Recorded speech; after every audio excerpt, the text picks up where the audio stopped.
Hi every one. അക്കാഡമീസിൻ്റെ മറ്റൊരു online സെഷനിലേക്ക് ഏവർക്കും ഹൃദയം നിറഞ്ഞ സ്വാഗതം. ഞാൻ ഹൻഷാദ്.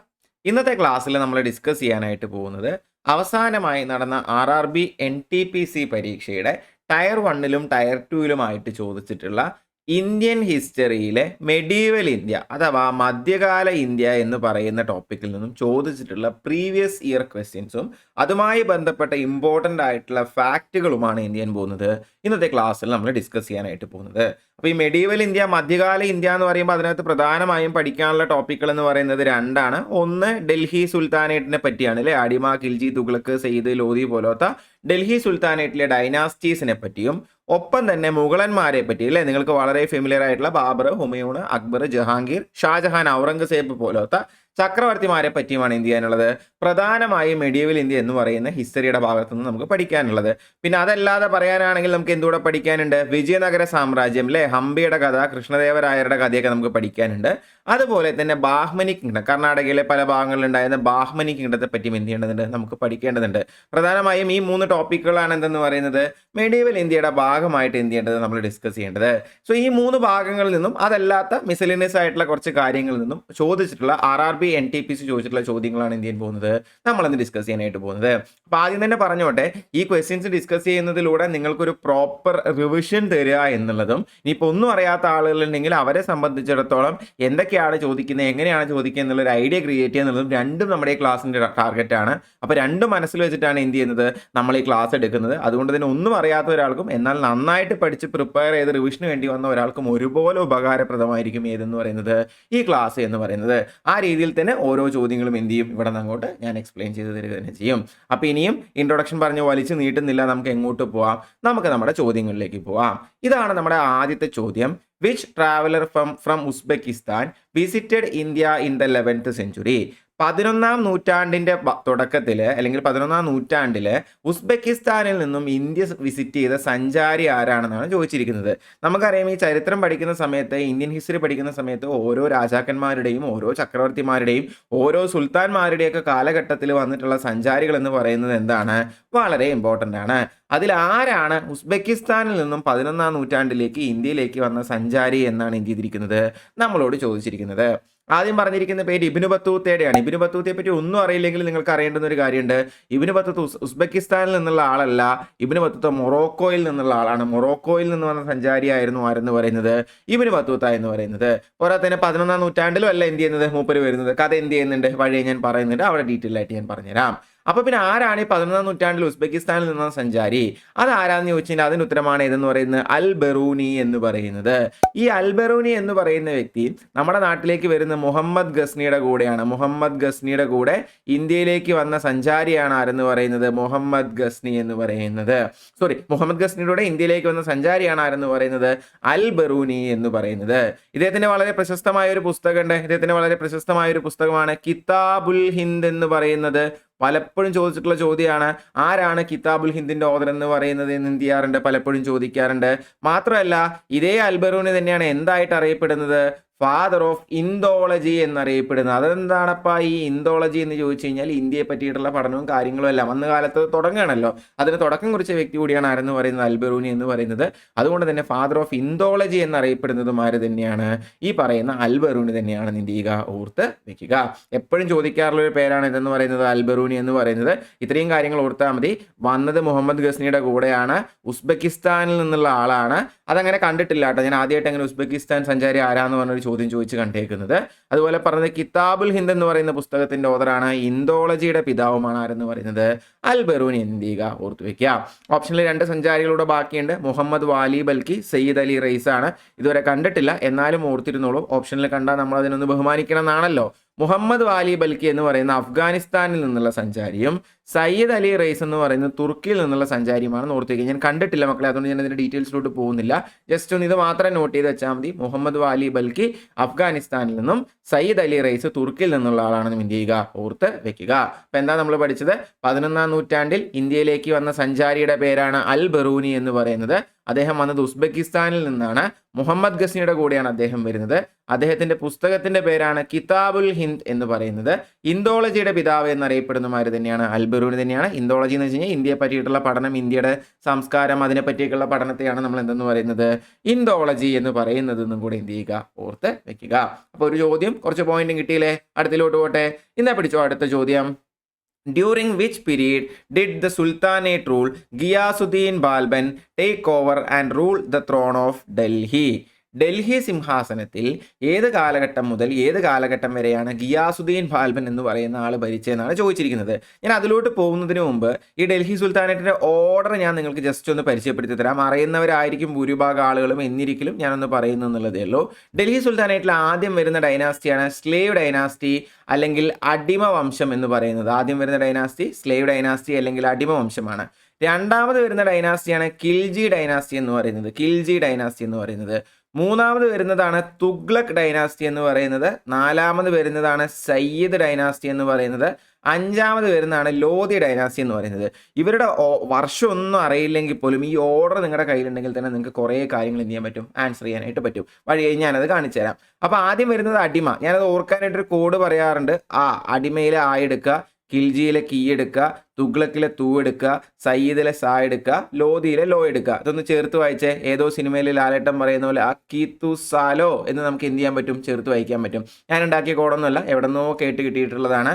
അടിമയിലെ കിൽജിയിലെ കീ, തുഗ്ലക്കിലെ തൂ, സയ്യിദിലെ സാ, ലോധിയിലെ ലോയും ഓർക്കുക, ലോയും കണക്ട് ചെയ്യുക. അപ്പോൾ അക്കീത്തു സാലോ എന്ന് ഓർത്ത് കഴിഞ്ഞാൽ ഈ ഡൽഹി സുൽത്താനേറ്റിന്റെ സിംഹാസനത്തിലിരുന്ന രാജവംശങ്ങൾ കൃത്യമായ ഓർഡറിൽ എന്ത് ചെയ്യാൻ പറ്റും, നമുക്ക് പറയാനായിട്ട് പറ്റും. ഇത് വളരെ ഡയറക്റ്റായിട്ട് ചോദിക്കാറുണ്ട്. കഴിഞ്ഞ NTPCയിൽ വരെ ചോദ്യം ഉണ്ടായിരുന്നതാണ്. തുഗ്ലക്കിന് മുമ്പ് ഭരിച്ച വംശം ഏതാണ്, സയ്യിദ് കഴിഞ്ഞു വന്ന വംശം ഏതാണ്, ഡൽഹി സുൽത്താനേറ്റിലെ ആദ്യത്തെ വംശം ഏതാണ്, ഡൽഹി സുൽത്താനേറ്റിലെ അവസാനത്തെ വംശം ഏതാണെന്നൊക്കെ എന്ത് ചെയ്യാറുണ്ട്, നല്ലോണം ചോദിക്കാറുണ്ട്. അതുകൊണ്ട് തന്നെ ഈ ഓർഡർ കൃത്യമായിട്ട് നിങ്ങൾ ഓർത്ത് വയ്ക്കുക. അക്കീത്തു സാലോ എന്ന് പറയുന്നത് എന്ത് ചെയ്യും, നിങ്ങൾ അതിനു വേണ്ടി ഹെൽപ്പ് ചെയ്യും. ഇനി നമ്മുടെ ചോദ്യത്തിലേക്ക് തിരിച്ചു വരാം. During which period did the sultanate rule Ghiyasuddin Balban take over and rule the thrown of Delhi?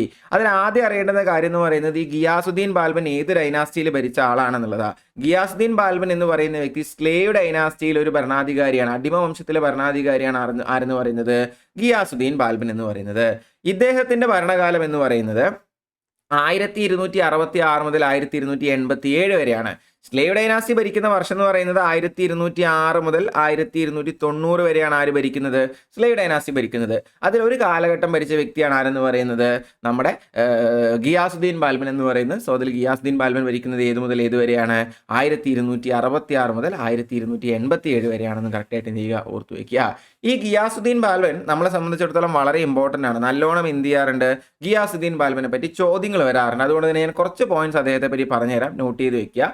Ghiyasuddin ബാൽബന്റെ ശരിക്കും പേരെന്ന് പറയുന്നത് ഉലൂഗ് ഖാൻ എന്നാണ്. പലപ്പോഴും ചോദിച്ചിട്ടുള്ള ചോദ്യമാണ്. ഗിയാസുദ്ദീൻ ബാൽബന്റെ ശരിക്കും പേരെന്ന് പറയുന്നത് എന്താണ്, ഉലൂഗ് ഖാൻ എന്നാണ്. മൂപ്പരെ സ്വയം വിശേഷിപ്പിച്ചിരുന്നത് സി ഇലാഹി എന്നുള്ളൊരു ടൈറ്റിലാണ് വിശേഷിപ്പിച്ചിരുന്നത്. സി ഇലാഹി എന്ന് വെച്ച് കഴിഞ്ഞാൽ ഷാഡോ ഓഫ് ഗോഡ്, ദൈവത്തിന്റെ നിഴലാണ് താനെന്ന് സ്വയം അവകാശപ്പെട്ടിരുന്ന വ്യക്തിയായിരുന്നു ആരെന്ന് പറയുന്നത്, ഗിയാസുദ്ദീൻ ബാൽബൻ എന്ന് പറയുന്നത്. So which of the following rulers has the title Zil Ilahi, അല്ലെങ്കിൽ which of the following rulers describe themselves as shadow of god, ബ്രാക്കറ്റിൽ സി ഇലാഹി എന്നൊക്കെ എന്ത് ചെയ്യാറുണ്ട്, ചോദ്യം വരാറുണ്ട്. So Zil Ilahi shadow of god എന്ന് വിളിച്ചിരുന്നത് ആര് തന്നെയാണ്, ഗിയാസുദ്ദീൻ ബാൽബൻ ആണ്. അതുപോലെ തന്നെ ഡൽഹി സുൽത്താനേറ്റിലെ ഉരുക്ക് മനുഷ്യൻ എന്നറിയപ്പെടുന്ന വ്യക്തി കൂടിയാണ് ഗിയാസുദ്ദീൻ ബാൽബൻ. അതിന്റെ കാരണങ്ങളിലേക്ക് ഞാൻ പോകുന്നില്ല, തൽക്കാലം ഓർത്തിരിക്കുക. വളരെ സ്ട്രിക്റ്റ് ആയിട്ടുള്ള കാര്യങ്ങൾ ചെയ്യുമ്പോഴാണല്ലോ ഒരാൾ ഉരുക്ക് മനുഷ്യനായി മാറുന്നത്. അങ്ങനെ iron man of Delhi Sultanate എന്നറിയപ്പെടുന്നവരാണ് ഗിയാസുദ്ദീൻ ബാൽബനാണ്. അയൺ മാൻ ഓഫ് ഇന്ത്യ എന്നറിയപ്പെടുന്നത് സർദാർ വല്ലഭായ് പട്ടേലാണ്. അതല്ല, ഇത് ഡൽഹി സുൽത്താനേറ്റിലെ ഉരുക്ക് മനുഷ്യനാണ് ആരെന്ന് പറയുന്നത്, ഗിയാസുദ്ദീൻ ബാൽബൻ എന്ന് പറയുന്നത്. പിന്നെ മൂപ്പരെ പറ്റി എപ്പോഴും ചോദിക്കാറുള്ള ഒരു ചോദ്യമാണ്, നൗറോസ് എന്ന് പറയുന്ന പേർഷ്യൻ ഫെസ്റ്റിവൽ ഇന്ത്യയിൽ ഇൻട്രൊഡ്യൂസ് ചെയ്ത വ്യക്തി ആരാണ്? Very very very important. Nauroz എന്ന് പറയുന്ന പേർഷ്യൻ ഫെസ്റ്റിവൽ ഇന്ത്യയിൽ ഇൻട്രൊഡ്യൂസ് ചെയ്ത വ്യക്തിയുടെ പേരാണ് ഇതെന്ന് പറയുന്നത്, ഗിയാസുദ്ദീൻ ബാൽബൻ എന്ന് പറയുന്നത്. അതുപോലെ ഈ അന്ന് പ്രഭുക്കന്മാർ ഭയങ്കരമായി സ്ട്രോങ് ആവുന്നുണ്ട്. അപ്പോൾ അവരെ ഈ പറയുന്ന പോലെ തച്ചൊടച്ച് അവരെ ഒന്നും ഇല്ലാതാക്കി മാറ്റുന്നതിലൂടെയാണ് ഈ പറയുന്ന Ghiyasuddin Balban iron man of Delhi sultanate എന്നൊക്കെ എന്ത് ചെയ്യുന്ന വിളിപ്പേര് കിട്ടുന്നത്. അപ്പം അങ്ങനെ അവരെ ഉടയ്ക്കുന്നതിൻ്റെ ഭാഗമായിട്ട്, അങ്ങനെ അവരുടെ ശക്തി ക്ഷയിപ്പിക്കുന്നതിൻ്റെ ഭാഗമായിട്ട് മൂപ്പരുടെ കൊട്ടാരത്തിൽ കൊണ്ടുവരുന്ന രണ്ട് രീതികളാണ് സിജിതയും പൈബോസും എന്ന് പറയുന്നത്. എന്തൊക്കെയാണ് സിജിത, പൈബോസ് എന്നീ പറയുന്ന രണ്ട് കാര്യങ്ങൾ എന്ത് ചെയ്യുന്നുണ്ട്, ഈ പറയുന്ന ഗിയാസുദ്ദീൻ ബാൽബൻ തൻ്റെ കൊട്ടാരത്തിൽ ഇൻട്രൊഡ്യൂസ് ചെയ്യുന്നുണ്ട്. എന്താണ് ഈ സിജിതയും പൈബോസും എന്ന് ചോദിച്ചു കഴിഞ്ഞാൽ, രാജാവിൻ്റെ മുമ്പിൽ മുട്ടുകുത്തി മറ്റേ സുജൂദ് ചെയ്യുക എന്നൊക്കെ പറയില്ലേ, അതുപോലെ ആ ചെയ്യുന്നൊരു പരിപാടിയും, പൈബോസ് എന്ന് വെച്ച് കഴിഞ്ഞാൽ രാജാവിൻ്റെ കാലിൽ ഉമ്മ വയ്ക്കുക എന്ന് പറയുന്നൊരു പരിപാടിയും, ഇത് രണ്ടും എന്താണ് ഗിയാസുദ്ദീൻ ബാൽബൻ കൊണ്ടുവരുന്നതാണ്. ഇത് എപ്പോഴും ചോദിക്കാറുണ്ട്, സിജിത ആരാണ് ഇൻട്രൊഡ്യൂസ് ചെയ്തത്, പൈബോസ് ആരാണ് ഇൻട്രൊഡ്യൂസ് ചെയ്തത് എന്നുള്ളത്. നോബിൾസിനെ കൊണ്ട് നിങ്ങളെക്കാളും മേലെ രാജാവ് തന്നെയാണ്, ഞാനാണ് സുപ്പീരിയർ എന്നുള്ള ഫീൽ കൊടുക്കാനായിട്ട് നോബിൾസിനെ കൊണ്ട് രാജാവിൻ്റെ മുമ്പിൽ അല്ലെങ്കിൽ സുൽത്താൻ്റെ മുമ്പിൽ മുട്ടുകുത്തിക്കുന്ന പരിപാടി, സുജൂദ് ചെയ്യുക എന്നൊക്കെ പറയില്ലേ നിസ്കാരത്തിൽ, അതിൻ്റെ ഒരു വകഭേദം എന്ന് ആലോചിച്ചാൽ മതി സിജിതയും. അതുപോലെ തന്നെ പൈബോസ് എന്ന് വെച്ച് കഴിഞ്ഞാൽ കാലിൽ ഉമ്മ വയ്ക്കുന്ന പരിപാടിയും കൊണ്ടുവരുന്നത് ആരാണ്, ഗിയാസുദ്ദീൻ ബാൽബനാണെന്ന് ഓർത്തു വയ്ക്കുക. പറയാൻ ഇനിയും പോയിന്റുകളുണ്ട്, ഞാൻ കൂടുതൽ ഡീറ്റെയിൽസിലേക്ക് പോകുന്നില്ല, നിങ്ങൾ എത്രയും എന്തായാലും ഓർക്കുക. പിന്നെ ഞാൻ എല്ലാ ക്ലാസ്സിലും പറയാറുള്ളത് പോലെ ഇതൊരു റിവിഷൻ ക്ലാസ് ആണ്, എല്ലാ പോയിന്റുകളും പറയാനുള്ള ക്ലാസ് അല്ല. But what I am really trying to do is ഓരോ ചോദ്യം വരുമ്പോഴും അതുമായി ബന്ധപ്പെട്ട ഏറ്റവും ഇമ്പോർട്ടൻ്റ് ആയിട്ടുള്ള പോയിന്റ്സ് ആണ് എന്ത് ചെയ്യുന്നത്, ഞാൻ പറഞ്ഞു പോകാനായിട്ട് ശ്രമിക്കുന്നത്.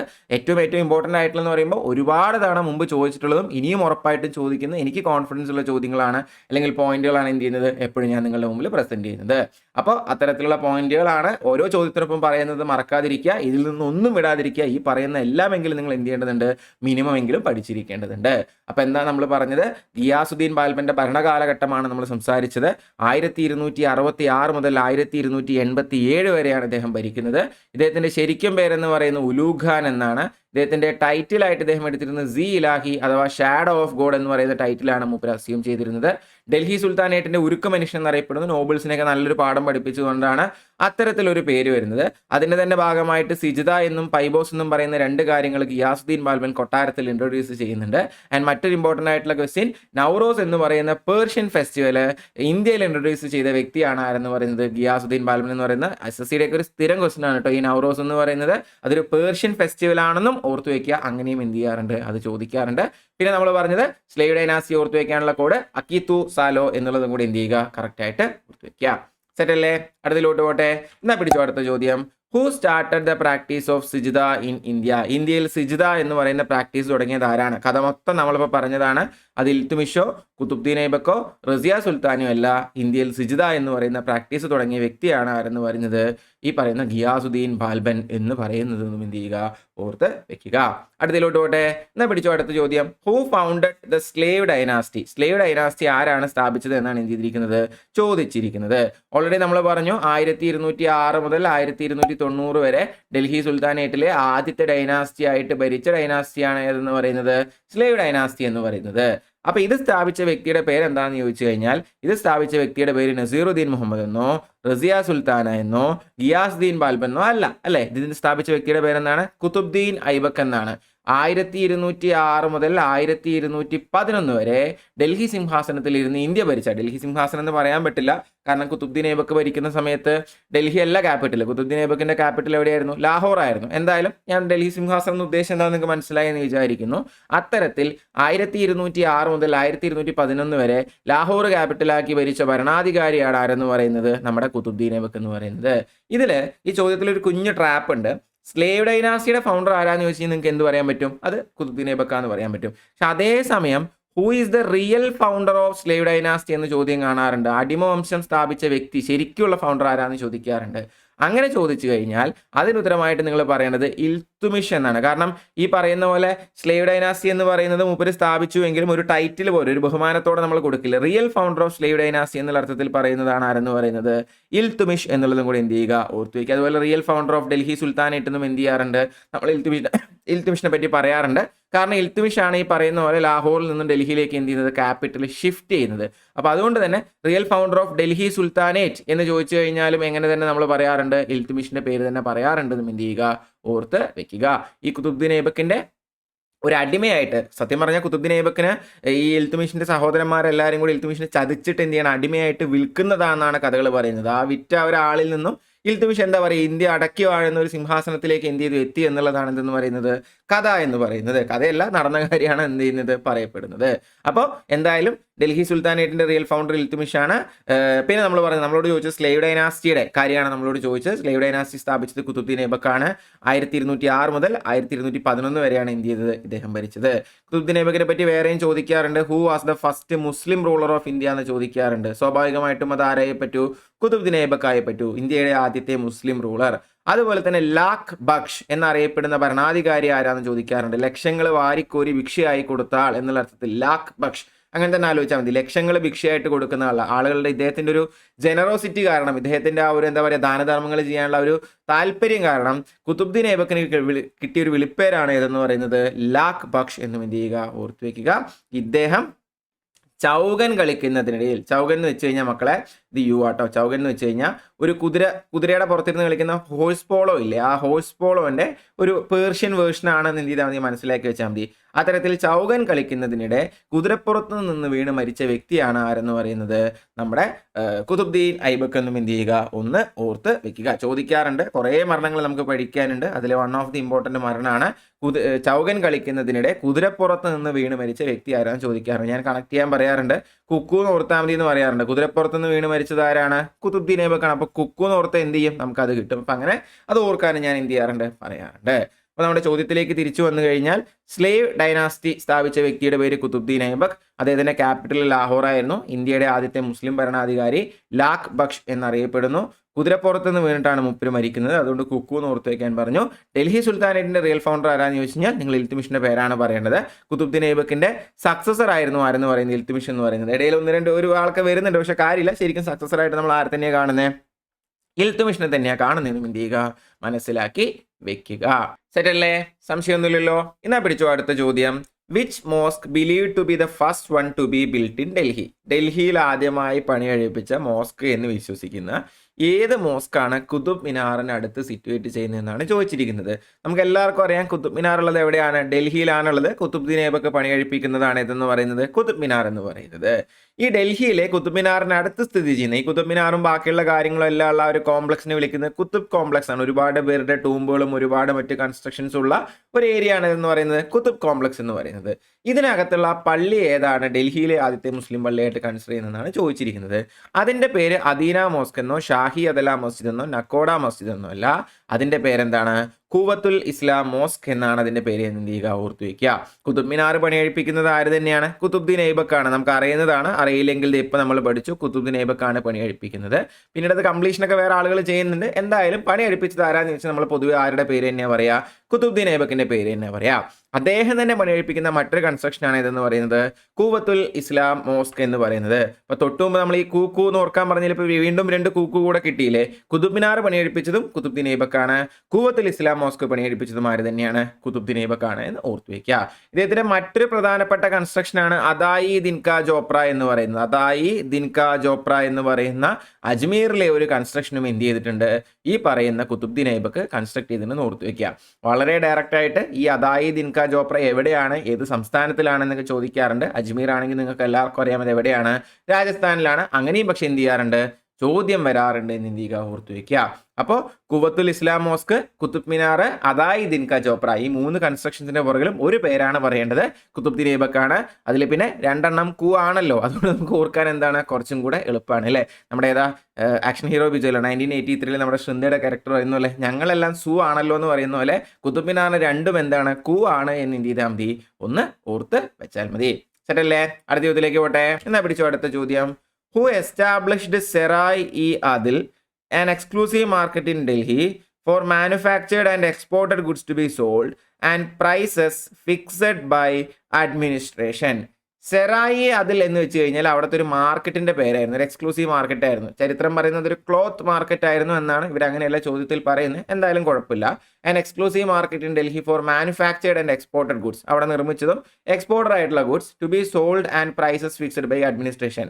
എന്താണോ ഭരണം ഭരിക്കുന്നവർ തീരുമാനിക്കുന്നത് അതേ വിലക്ക് തന്നെ കൃത്യമായിട്ട് വിൽക്കണമെന്നുള്ള പ്രോപ്പർ അഡ്മിനിസ്ട്രേഷനോടുകൂടെ കൃത്യമായ മാർക്കറ്റിലെ കമ്പോള പരിഷ്കാരങ്ങളോടുകൂടി എസ്റ്റാബ്ലിഷ് ചെയ്യപ്പെട്ട സെറായി-ഇ-ആദിൽ എന്ന് പറയുന്ന ഈ ഒരു മാർക്കറ്റ് എസ്റ്റാബ്ലിഷ് ചെയ്തത് ആരാണെന്ന് ചോദിക്കുന്നത്. ഞാൻ പല സ്ഥലത്തും അത് ക്ലോത്ത് മാർക്കറ്റ് ആണെന്ന് കണ്ടിട്ടുണ്ട്. അപ്പം അങ്ങനെയും അത് ഓർത്ത് വെച്ചോളൂ. ചിലപ്പോൾ തിരിച്ചു ചോദിക്കാം. നമ്മുടെ ആൻസർ അലാവുദ്ദീൻ ഖിൽജിയാണ്. അലാവുദ്ദീൻ ഖിൽജി എസ്റ്റാബ്ലിഷ് ചെയ്ത ക്ലോത്ത് മാർക്കറ്റ് ഏതാന്ന് ചോദിച്ചാൽ നിങ്ങൾ പറയേണ്ടുന്ന പേരാണ് ഇതെന്ന് പറയുന്നത് സെറായി-ഇ-ആദിൽ എന്ന് എന്ത് ചെയ്യുക ഓർത്ത് വെക്കുക. ഇതിൽ ഒന്ന് രണ്ട് കാര്യങ്ങളോട് ഇതുമായി ബന്ധപ്പെട്ട് പറഞ്ഞോട്ടെ. ഈ പറയുന്ന പോലെ ഈ മാർക്കറ്റ് ഹാൻഡിൽ ചെയ്യാനായിട്ട് ഈ പറയുന്ന അലാവുദ്ദീൻ ഖിൽജി ഒരു ഡിപ്പാർട്ട്മെന്റ് സ്റ്റാർട്ട് ചെയ്യുന്നുണ്ട്. ആ ഡിപ്പാർട്ട്മെന്റിന്റെ പേരാണ് ദിവാൻ ഇ റിയാസത്ത് എന്ന് പറയുന്നത്. ഈ പറയുന്നത് പോലെ ഈ മാർക്കറ്റ് കൺട്രോൾ ചെയ്യാനായിട്ട് അലാവുദ്ദീൻ ഖിൽജി എസ്റ്റാബ്ലിഷ് ചെയ്യുന്ന ഡിപ്പാർട്ട്മെന്റിന്റെ പേരാണ് എന്തെന്ന് പറയുന്നത് ദിവാനി റിയാസത്ത് എന്ന് പറയുന്നത്. അതുപോലെ തന്നെ ആ മാർക്കറ്റും കാര്യങ്ങളെല്ലാം കൺട്രോൾ ചെയ്യാനായിട്ട് ഒരു ഓഫീസർ ഉണ്ടായിരുന്നു. ഒരു ഓഫീസറെയും എന്ത് ചെയ്തിട്ടുണ്ട്, നമ്മുടെ അലാവുദ്ദീൻ ഖിൽജി അപ്പോയിന്റ് ചെയ്തിരുന്നു. മൂപ്പരുടെ പേരാണ് ഷഹനായി മന്തി എന്ന് പറയുന്നത്. എന്താണ് ഷഹനായി മന്തി എന്ന് പറയുന്നത്? ഈ പറയുന്ന ഓഫീസറുടെ പേരാണ്. മാർക്കറ്റ് മൊത്തം അണ്ടർ കൺട്രോളുള്ള, market under the control of a high officer named Shahnai Mandi എന്നൂടെ എന്ത് ചെയ്യുക, ഒന്ന് ഓർത്ത് വെക്കുക. 3 കാര്യങ്ങൾ ഓർത്താൽ മതി. അലാവുദ്ദീൻ ഖിൽജിയാണ് എന്ത് ചെയ്യുന്നത്, സെറായി ആദിൽ എന്ന് പറയുന്ന മാർക്കറ്റ് എസ്റ്റാബ്ലിഷ് ചെയ്യുന്നത്. ആദ്യം ഹാൻഡിൽ ചെയ്യാനായിട്ട് മൂപ്പര് ഒരു ഡിപ്പാർട്ട്മെന്റ് തന്നെ തുടങ്ങുന്നുണ്ട്. ആ ഡിപ്പാർട്ട്മെന്റിന്റെ പേര് ദിവാൻ ഇ റിയാസത്ത് എന്നാണ്. അത് അണ്ടർ കൺട്രോൾ ഉണ്ടായിരുന്ന ഓഫീസറാണ് ആരെന്ന് പറയുന്നത്, ഷഹനായി മന്തി എന്നും എന്ത് ചെയ്യുക, ഓർത്ത് വെക്കുക. പിന്നെ അലാവുദ്ദീൻ ഖിൽജിയെ പറ്റി പറയാനാണെന്നുണ്ടെങ്കിൽ വേറെ 1-2 കാര്യങ്ങൾ പറയാൻ പറ്റുന്ന കാര്യം എന്ന് പറയുന്നത്, സെക്കൻഡ് അലക്സാണ്ടർ, സിക്കന്ദർ ഇ സൈനി, സെക്കൻഡ് അലക്സാണ്ടർ എന്നറിയപ്പെടുന്ന ഭരണാധികാരിയാണ് ആരെന്ന് പറയുന്നത്, അലാവുദ്ദീൻ ഖിൽജി എന്ന് പറയുന്നത്. അതുപോലെ തന്നെ Samudragupta of Muslim India, Indian Napoleon എന്നറിയപ്പെടുന്ന ഭരണാധികാരിയാണ് സമുദ്രഗുപ്തൻ അല്ലെ. ആ സമുദ്രഗുപ്ത ഓഫ് മുസ്ലിം ഇന്ത്യ എന്നറിയപ്പെടുന്ന ഭരണാധികാരിയാണ് ആരെന്ന് പറയുന്നത്, അലാവുദ്ദീൻ ഖിൽജി എന്നും എന്ത് ചെയ്യുക, ഓർത്തു വയ്ക്കുക. മക്കളതെല്ലാം ചോദിച്ചിട്ടുള്ളതാണ്. അപ്പം എന്തൊക്കെയാണ് നമ്മൾ പറഞ്ഞത്, ഒന്നുകൂടെ ഞാൻ സമ്മറൈസ് ചെയ്യാം. സെറായി ആദിൽ എന്ന് പറയുന്ന ക്ലോത്ത് മാർക്കറ്റ് എസ്റ്റാബ്ലിഷ് ചെയ്യുന്നത് അലാവുദ്ദീൻ ഖിൽജിയാണ്. സെക്കൻഡ് അലക്സാണ്ടർ എന്നറിയപ്പെടുന്ന അലാവുദ്ദീൻ ഖിൽജിയാണ്. സമുദ്രഗുപ്ത ഓഫ് മുസ്ലിം ഇന്ത്യ എന്നറിയപ്പെടുന്ന അലാവുദ്ദീൻ ഖിൽജിയാണ്. ഈ മാർക്കറ്റിന്റെ കാര്യങ്ങൾ ഹാൻഡിൽ ചെയ്യാനായിട്ട് മൂപ്പർ തുടങ്ങുന്ന ഡിപ്പാർട്ട്മെന്റ് ആണ് ദിവാനി റിയാസത്ത് എന്ന് പറയുന്നത്. അത് കൺട്രോൾ ചെയ്യാനായിട്ടുള്ള ഓഫീസറുടെ പേരാണ് എന്തെന്ന് പറയുന്നത്, ഷഹനായി മന്തി എന്നും എന്ത് ചെയ്യുക, കറക്റ്റായിട്ട് ഓർത്ത് വെക്കുക. അടുത്ത ചോദ്യം, which ruler wanted to build the Alai Minar near to Qutub Minar but could not complete it. ഞാൻ ഓൾറെഡി പറഞ്ഞല്ലോ, കുതുബ് മിനാർ നിൽക്കുന്ന കോംപ്ലക്സിനകത്ത് എന്തുണ്ട്, ഒരുപാട് കൺസ്ട്രക്ഷൻസ് ഉണ്ട്. അപ്പോൾ അതുപോലെ തന്നെ മറ്റൊരു കൺസ്ട്രക്ഷനായ അലൈ മിനാർ എന്ന് പറയുന്ന ഒരു സംഭവം കൺസ്ട്രക്ട് ചെയ്യാൻ ആഗ്രഹിക്കുകയും എന്നാൽ അതിൻ്റെ കൺസ്ട്രക്ഷൻ കംപ്ലീറ്റ് ചെയ്യാൻ പറ്റാതെ പോവുകയും ചെയ്ത ഭരണാധികാരി ആരാണ് എന്നാണ് ചോദിച്ചിരിക്കുന്നത്. ആ ഭരണാധികാരിയുടെ പേര് അലാവുദ്ദീൻ ഖിൽജി എന്നാണ്. എന്താണ്, അലാവുദ്ദീൻ ഖിൽജി എന്നാണ് ആ ഭരണാധികാരിയുടെ പേര്. ഈ അലാവുദ്ദീൻ ഖിൽജി കുതുബ് മിനാറിന് ഒരു ഗേറ്റ് വേ കൺസ്ട്രക്ട് ചെയ്യുന്നുണ്ട്. Gateway of Qutub Minar എന്നറിയപ്പെടുന്ന ഒരു കൺസ്ട്രക്ഷൻ ഉണ്ട്. എന്താണെന്നറിയോ നിങ്ങൾക്ക്? ഏതാണ് gateway of Qutub Minar എന്നറിയപ്പെടുന്നത്?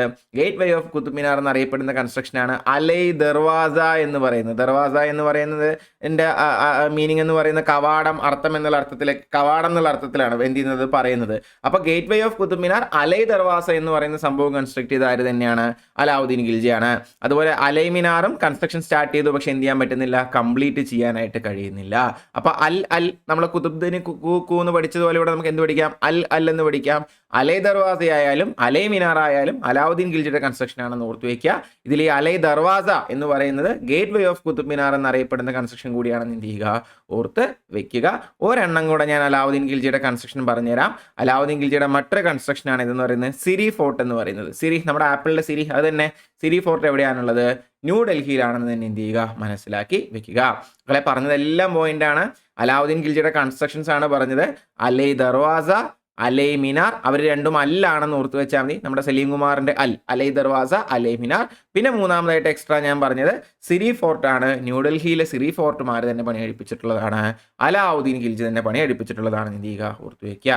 ഇതിലൊരു പേരൂടെ ഉണ്ട്, റസിയ സുൽത്താന. നിങ്ങൾക്കറിയാം, ഈ ഡൽഹി സുൽത്താനേറ്റിലെ തന്നെ ഒരേ ഒരു വനിതാ ഭരണാധികാരിയാണ് ആരെന്ന് പറയുന്നത്, റസിയ സുൽത്താന എന്ന് പറയുന്നത്. Who was the only female ruler of Delhi sultanate എന്ന് ചോദിക്കാറുണ്ട്.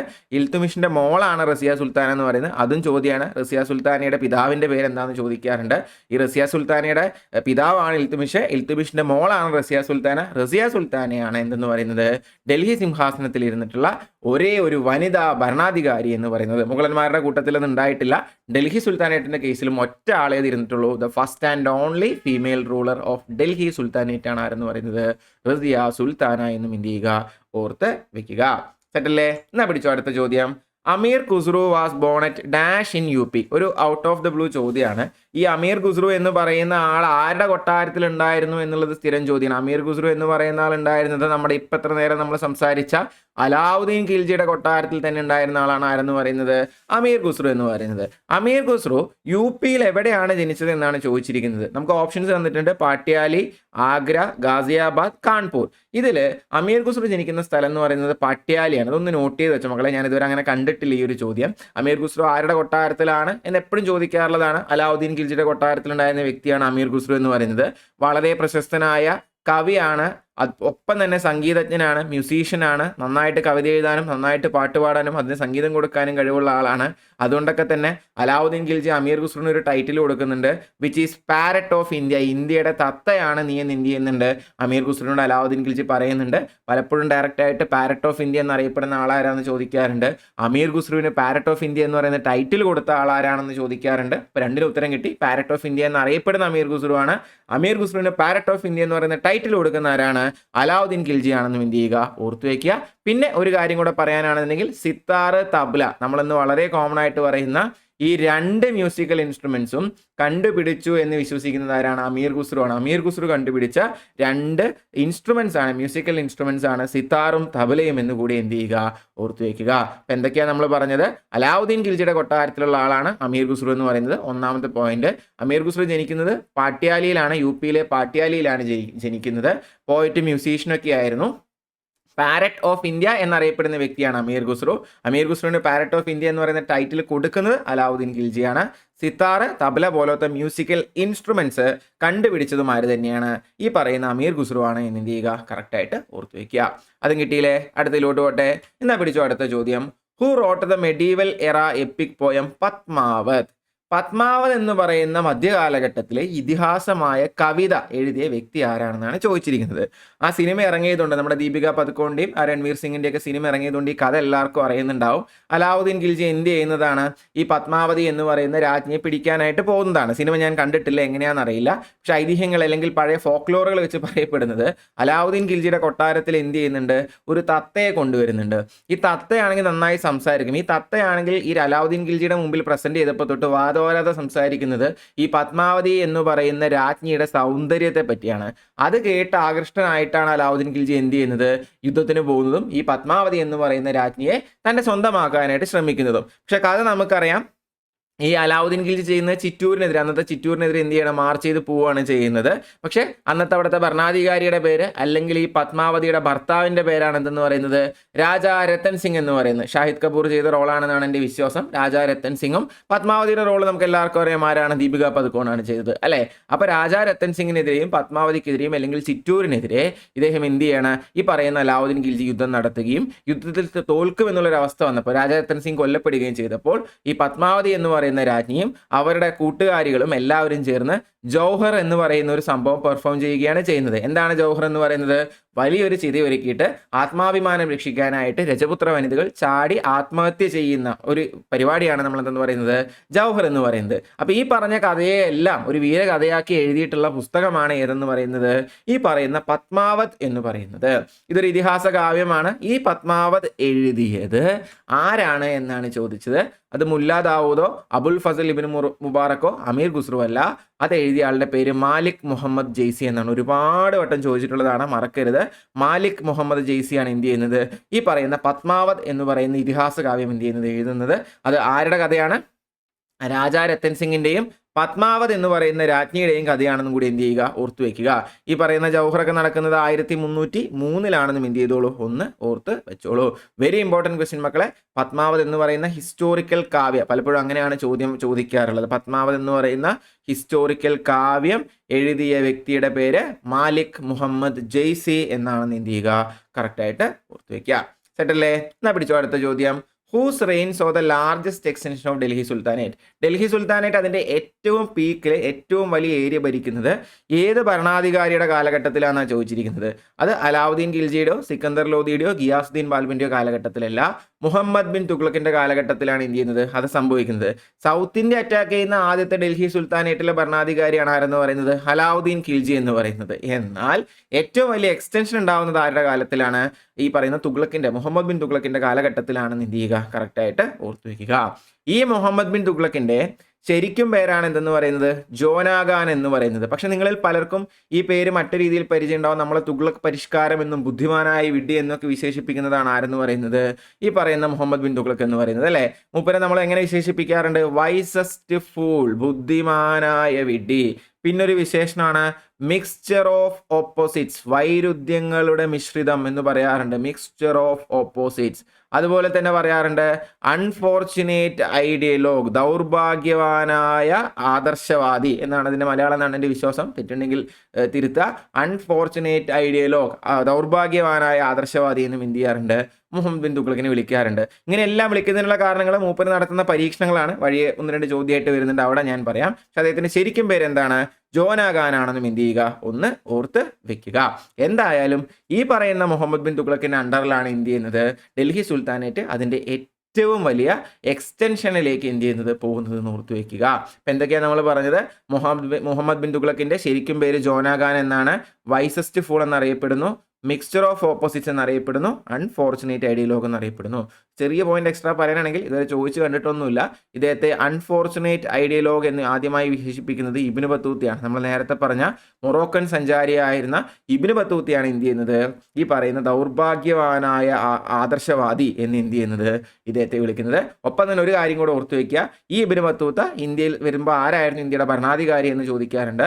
മുഹമ്മദ് ബിൻ തുഗ്ലക്കിന്റെ ഭരണകാലഘട്ടത്തിലാണ് എന്ത് ചെയ്യുന്നത്, ഇബ്നു ബത്തൂത്ത ഇന്ത്യയിലേക്ക് വരുന്നത്. പലപ്പോഴും ചോദിച്ചിട്ടുള്ള ചോദ്യമാണ്, മുഹമ്മദ് ബിൻ തുഗ്ലക്കിന്റെ ഭരണകാലഘട്ടത്തിൽ ഇന്ത്യൻ ഇബ്നു ബത്തൂത്ത വരുന്നത്, ഇബ്നു ബത്തൂത്ത ആരുടെ കാലഘട്ടത്തിലാണ് ഇന്ത്യയിലേക്ക് വന്നത് എന്നൊക്കെ എന്ത് ചെയ്യാറുണ്ട്, ചോദിക്കാറുണ്ട്. വർഷം 1334. അങ്ങനെ വർഷം കണ്ടിട്ടില്ല, പക്ഷെ ജസ്റ്റ് ഈ പറയുന്ന ഭരണാധികാരി ട്രാവലർ കോംബോ എന്ത് ചെയ്യണം, ഒന്ന് ഓർത്ത് വെക്കണം. അടുത്തിലോട്ട് പോട്ടെ, എന്നാ പിടിച്ചോ അടുത്ത ചോദ്യം. Which emperor shifted his capital from Delhi to Daulatabad? നമ്മൾ പറഞ്ഞില്ലേ മുഹമ്മദ് ബിൻ തുഗ്ലക്ക് കുറച്ച് പരീക്ഷണങ്ങൾ നടത്തി, പക്ഷെ അതെല്ലാം ദാരുണമായി പരാജയപ്പെട്ടു. അതുകൊണ്ടാണ് നമ്മൾ മൂപ്പരെ ബുദ്ധിമാനായി വിഡ്ഢി എന്നും ആദർശങ്ങളൊക്കെ ഉണ്ടായിരുന്നെങ്കിലും അത് എക്സിക്യൂട്ട് ചെയ്യുന്നതിൽ പാളിപ്പോയൊരു മനുഷ്യനായിട്ടൊക്കെ എന്ത് ചെയ്യുന്നത് കാണുന്നത് നമ്മൾ പറഞ്ഞു അല്ലേ. അപ്പോൾ അദ്ദേഹം ചെയ്ത മണ്ടൻ പരീക്ഷണങ്ങളിൽ ഒന്നായിരുന്നു അത്. മണ്ടൻ പരീക്ഷണം നമുക്ക് പറയാൻ പറ്റില്ല സത്യം പറഞ്ഞു കഴിഞ്ഞാൽ. എനിക്ക് ഇച്ചിരി ഭയങ്കര ബഹുമാനമുള്ള ഒരു മനുഷ്യനാണ് ഈ മുഹമ്മദ് ബിൻ തുഗ്ലക്ക് എന്ന് പറയുന്നത്. കാരണം അദ്ദേഹം വളരെ നല്ലൊരു പണ്ഡിതനായിരുന്നു, നന്നായിട്ട് വരയ്ക്കാൻ അറിയായിരുന്നു, നന്നായിട്ട് എഴുതാൻ അറിയായിരുന്നു, ഭരണകാര്യങ്ങളെല്ലാം അഗാധമായ പാണ്ഡിത്യം ഉണ്ടായിരുന്നു. പക്ഷെ എവിടെയൊക്കെയോ മൂപ്പര് എക്സിക്യൂട്ട് ചെയ്ത രീതികളിൽ എന്ത് ചെയ്തു, പല പാളിച്ചകളും വന്നതുകൊണ്ടാണ് മൂപ്പര് എന്ത് ചെയ്യുന്നത്, ഈ പറയുന്നത് പോലെ ഇത്തരത്തിലുള്ള പഴികൾ എന്ത് ചെയ്യേണ്ടി വന്നത്, കേൾക്കേണ്ടി വന്നത്. അപ്പം എന്തായാലും അങ്ങനെ അദ്ദേഹം ചെയ്ത പരീക്ഷണങ്ങളിൽ ഒന്നായിരുന്നു ഡൽഹിയിൽ നിന്ന് ദൗലത്താബാദിലേക്കുള്ള ക്യാപിറ്റൽ ഷിഫ്റ്റിംഗ് എന്ന് പറയുന്നത്. ഈ ദൗലത്താബാദിന്റെ അന്നത്തെ പേര് ദേവഗിരി എന്നാണ്, മഹാരാഷ്ട്രയിലാണ് ഇതുള്ളത്. ആ ദേവഗിരിയെ പേര് മാറ്റി ദൗലത്താബാദ് എന്ന പേരും മാറ്റിയിട്ട് മൂപ്പര് എന്ത് ചെയ്യണം, ക്യാപിറ്റൽ ഷിഫ്റ്റ് ചെയ്യാണ്. എന്തിനാ ചെയ്യുന്നതെന്ന് ചോദിച്ചു കഴിഞ്ഞാൽ, മുഹമ്മദ് ബിൻ തുഗ്ലക്കിനെ സംബന്ധിച്ചിടത്തോളം ഡൽഹിയിൽ ഇരുന്ന് ബാക്കി ഭാഗങ്ങൾ ഭരിക്കാൻ പറ്റില്ല. കാരണം ഡൽഹി നമുക്കറിയാം ഇന്ത്യയുടെ തലയാണ് അല്ലെ. അവിടെ നിന്ന് ബാക്കി ഭാഗങ്ങൾ ഇയാൾക്ക് മാനേജ് ചെയ്യാൻ പറ്റാതായപ്പോൾ കുറച്ചും കൂടെ സെൻട്രലി ലൊക്കേറ്റഡ് ആയിട്ടുള്ള മഹാരാഷ്ട്രയിലെ ദേവഗിരി അല്ലെങ്കിൽ ദൗലത്താബാദ് എന്ന് പറയുന്ന സ്ഥലം ക്യാപിറ്റൽ ആക്കി കഴിഞ്ഞാൽ ഇന്ത്യ മൊത്തം വളരെ വൃത്തിയായിട്ടിരുന്ന് ഭരിക്കാം എന്നുള്ളൊരു തീരുമാനത്തിന്റെ പുറത്താണ് എന്ത് ചെയ്യുന്നത്, മുഹമ്മദ് ബിൻ തുഗ്ലക്ക് എന്ന് പറയുന്ന തുഗ്ലക് ഡൈനാസ്റ്റിയിലെ ഭരണാധികാരി ഡൽഹിയിൽ നിന്നും ദൗലത്താബാദിലേക്ക് അല്ലെങ്കിൽ ദേവഗിരിയെ റീനെയിം ചെയ്യുന്നതാണ് ദൗലത്താബാദ് എന്ന്, എന്നിട്ട് എന്ത് ചെയ്യുന്നത്, അങ്ങോട്ട് ക്യാപിറ്റൽ ഷിഫ്റ്റ് ചെയ്യുന്നത്. ഏകദേശം 1500 കിലോമീറ്റർ ആണ് ഡൽഹിയിൽ നിന്ന് ദൗലത്താബാദിലേക്കുള്ള ദൂരം.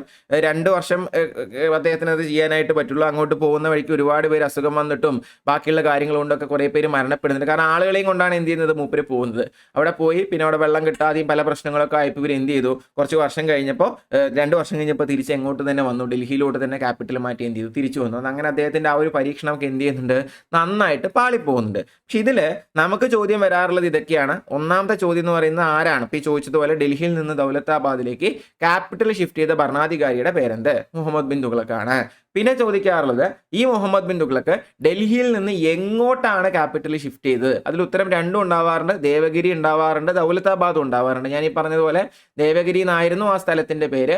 അന്ന് മുഹമ്മദ് ബിൻ തുഗ്ലക്ക് അതിനെ റീനെയിം ചെയ്തിട്ട്, ക്യാപിറ്റൽ സിറ്റി ആകുമ്പോൾ റീനെയിം ചെയ്യൂല, അങ്ങനെ ക്യാപിറ്റൽ സിറ്റി ആയിട്ട് റീനെയിം ചെയ്തതാണ് ഏതെന്ന് പറയുന്നത്, ദൗലത്താബാദ് എന്ന് എന്ത് ചെയ്യുക, ഓർത്ത് വെക്കുക. അപ്പൊ രണ്ടും എന്ത് തന്നെയാണ്, കറക്റ്റ് ആണ്. ഈ 3 ചോദ്യങ്ങളാണ് ഈ പറയുന്നൊരു ഫാക്ടിനെ ബന്ധപ്പെടുത്തി എന്ത് ചെയ്യാറുള്ളത്, വരാറുള്ളത്.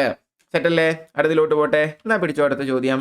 The noted traveller and writer Muhammad Ibn Battuta, already നമ്മൾ പറഞ്ഞു അല്ലേ, who traveled to many countries including India in the 14th century belong to which of the following countries? Already നമ്മൾ പറഞ്ഞാണ്, എൻ്റെ ഓർമ്മ ശരിയാണെങ്കിൽ ആദ്യത്തെ ചോദ്യത്തിൽ തന്നെ നമ്മൾ പറഞ്ഞതാണ്, മുഹമ്മദ് ഇബ്നു ബത്തൂത്ത എന്ന് പറയുന്ന ഇബ്നു ബത്തൂത്ത വരുന്നത് അൾജീരിയയിൽ നിന്നോ ലിബിയയിൽ നിന്നോ ഘാനയിൽ നിന്നോ അല്ല, മൊറോക്കോയിൽ നിന്നുള്ള സഞ്ചാരിയായിരുന്നു ആരെന്ന് പറയുന്നത്, ഇബ്നു ബത്തൂത്ത എന്ന് പറയുന്ന വ്യക്തി. ഒരു എക്സ്ട്രാ പോയിന്റ് എന്തായാലും ഈ ചോദ്യം പറഞ്ഞ സ്ഥിതിക്ക് നമുക്ക് പറയാം. ഈ ഇബ്നു ബത്തൂത്തയുടെ ഒരു പുസ്തകമാണ് റിഹ്ല എന്ന് പറയുന്നത്. റിഹ്ല എന്ന് പറയുന്നത് ഇബ്നു ബത്തൂത്തയുടെ പുസ്തകമാണ്. പല കാര്യങ്ങളും ഫാക്ച്വലി അതിൽ എറേഴ്സ് ഉണ്ട് എന്നാണ് പിന്നീട് ഹിസ്റ്റോറിയൻസിന് മനസ്സിലായിട്ടുള്ളത്. പലതും അങ്ങോട്ട് ഒത്തുപോകുന്നില്ല മൂപ്പര് പറയുന്ന കാര്യങ്ങൾ. എന്നിരിക്കലും ഈ ഒരു കാലഘട്ടത്തിലെ അദ്ദേഹത്തിൻ്റെ ഒരു ബുക്കാണ് ഇതെന്ന് പറയുന്നത് റിഹ്ല എന്ന് പറയുന്നത്. അങ്ങനെ അധികം കണ്ടിട്ടില്ല ആര് എഴുതുന്നതാണെന്ന് ചോദിച്ചിട്ട്. പക്ഷെ ഇബ്നു ബത്തൂത്ത ആയതുകൊണ്ടും ഇബ്നു ബത്തൂത്ത SSC RRB മേഖലയിൽ ഒരു ഫേവറേറ്റ് ആളായതുകൊണ്ടും ചോദ്യം വരാൻ എന്തുണ്ട്, സാധ്യതയുണ്ടെന്നും എന്ത് ചെയ്യുക, ഓർത്തു വയ്ക്കുക. അപ്പോൾ മുഹമ്മദ് ഇബ്നു ബത്തൂത്ത മുഹമ്മദ് ബിൻ തുഗ്ലക്കിന്റെ കാലഘട്ടത്തിൽ വന്നു നമ്മൾ പറഞ്ഞു. അദ്ദേഹത്തിൻ്റെ ഒരു ബുക്കാണ് റിഹ്ല എന്നും എന്ത് ചെയ്തു നമ്മൾ പറഞ്ഞു. സെറ്റല്ലേ? എന്നാ പിടിച്ചോ അടുത്ത ചോദ്യം. Who founded the city of Agra? ഒരു എവർഗ്രീൻ ക്വസ്റ്റ്യൻ ആണ്, കാലങ്ങളായിട്ട് ചോദിക്കുന്നതാണ്.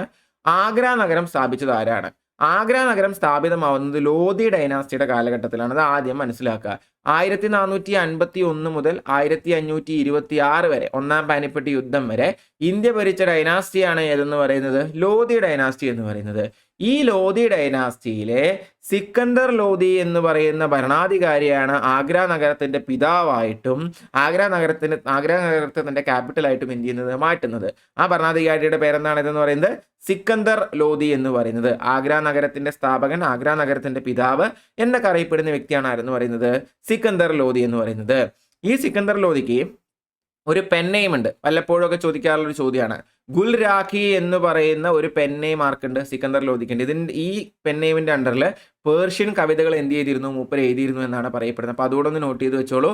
ഗുൽ രാഖി എന്ന് പറയുന്നത് സിക്കന്ദർ ലോധിയുടെ പെൻ നെയിമാണ്. പക്ഷെ സ്ഥിരം ചോദ്യം തന്നെയാണ്, ആഗ്ര നഗരത്തിന്റെ സ്ഥാപകൻ ആരാണെന്നാണ് എന്ത് ചെയ്യാറുള്ളത്, ചോദിക്കാറുള്ളത്. അപ്പോൾ അതും കിട്ടിയില്ലേ. ഈ സിക്കന്ദർ ലോധിക്ക് മുമ്പ് വരുന്ന ഭരണാധികാരിയാണ് സത്യം പറഞ്ഞ ബഹ്ലോൽ ലോധി എന്ന് പറയുന്നത്. ഈ സിക്കന്ദർ ലോധിക്ക് ശേഷം പിന്നീട് വരുന്ന ഭരണാധികാരിയാണ് ആരെന്ന് പറയുന്നത്, ഇബ്രാഹിം ലോധി എന്ന് പറയുന്നത്. അപ്പോൾ ബഹ്ലോൽ ലോധി, അത് കഴിഞ്ഞ് സിക്കന്ദർ ലോധി, അത് കഴിഞ്ഞ് ഇബ്രാഹിം ലോധി. ഇതാണ് ഇവരുടെ ഈ തന്നിരിക്കുന്നതിൽ എന്തെന്ന് പറയുന്നത്, ഒരു ഓർഡർ എന്ന് പറയുന്നത് കൂടെ എന്ത് ചെയ്യുക, ഓർത്തു വയ്ക്കുക. പിന്നെ ഒരു കാര്യം ഓൾറെഡി നമ്മൾ പറയും, ഓൾറെഡി അല്ല വഴിയെ നമ്മൾ പറയും, എന്നാലും ബാറ്റിൽ of Panipat 1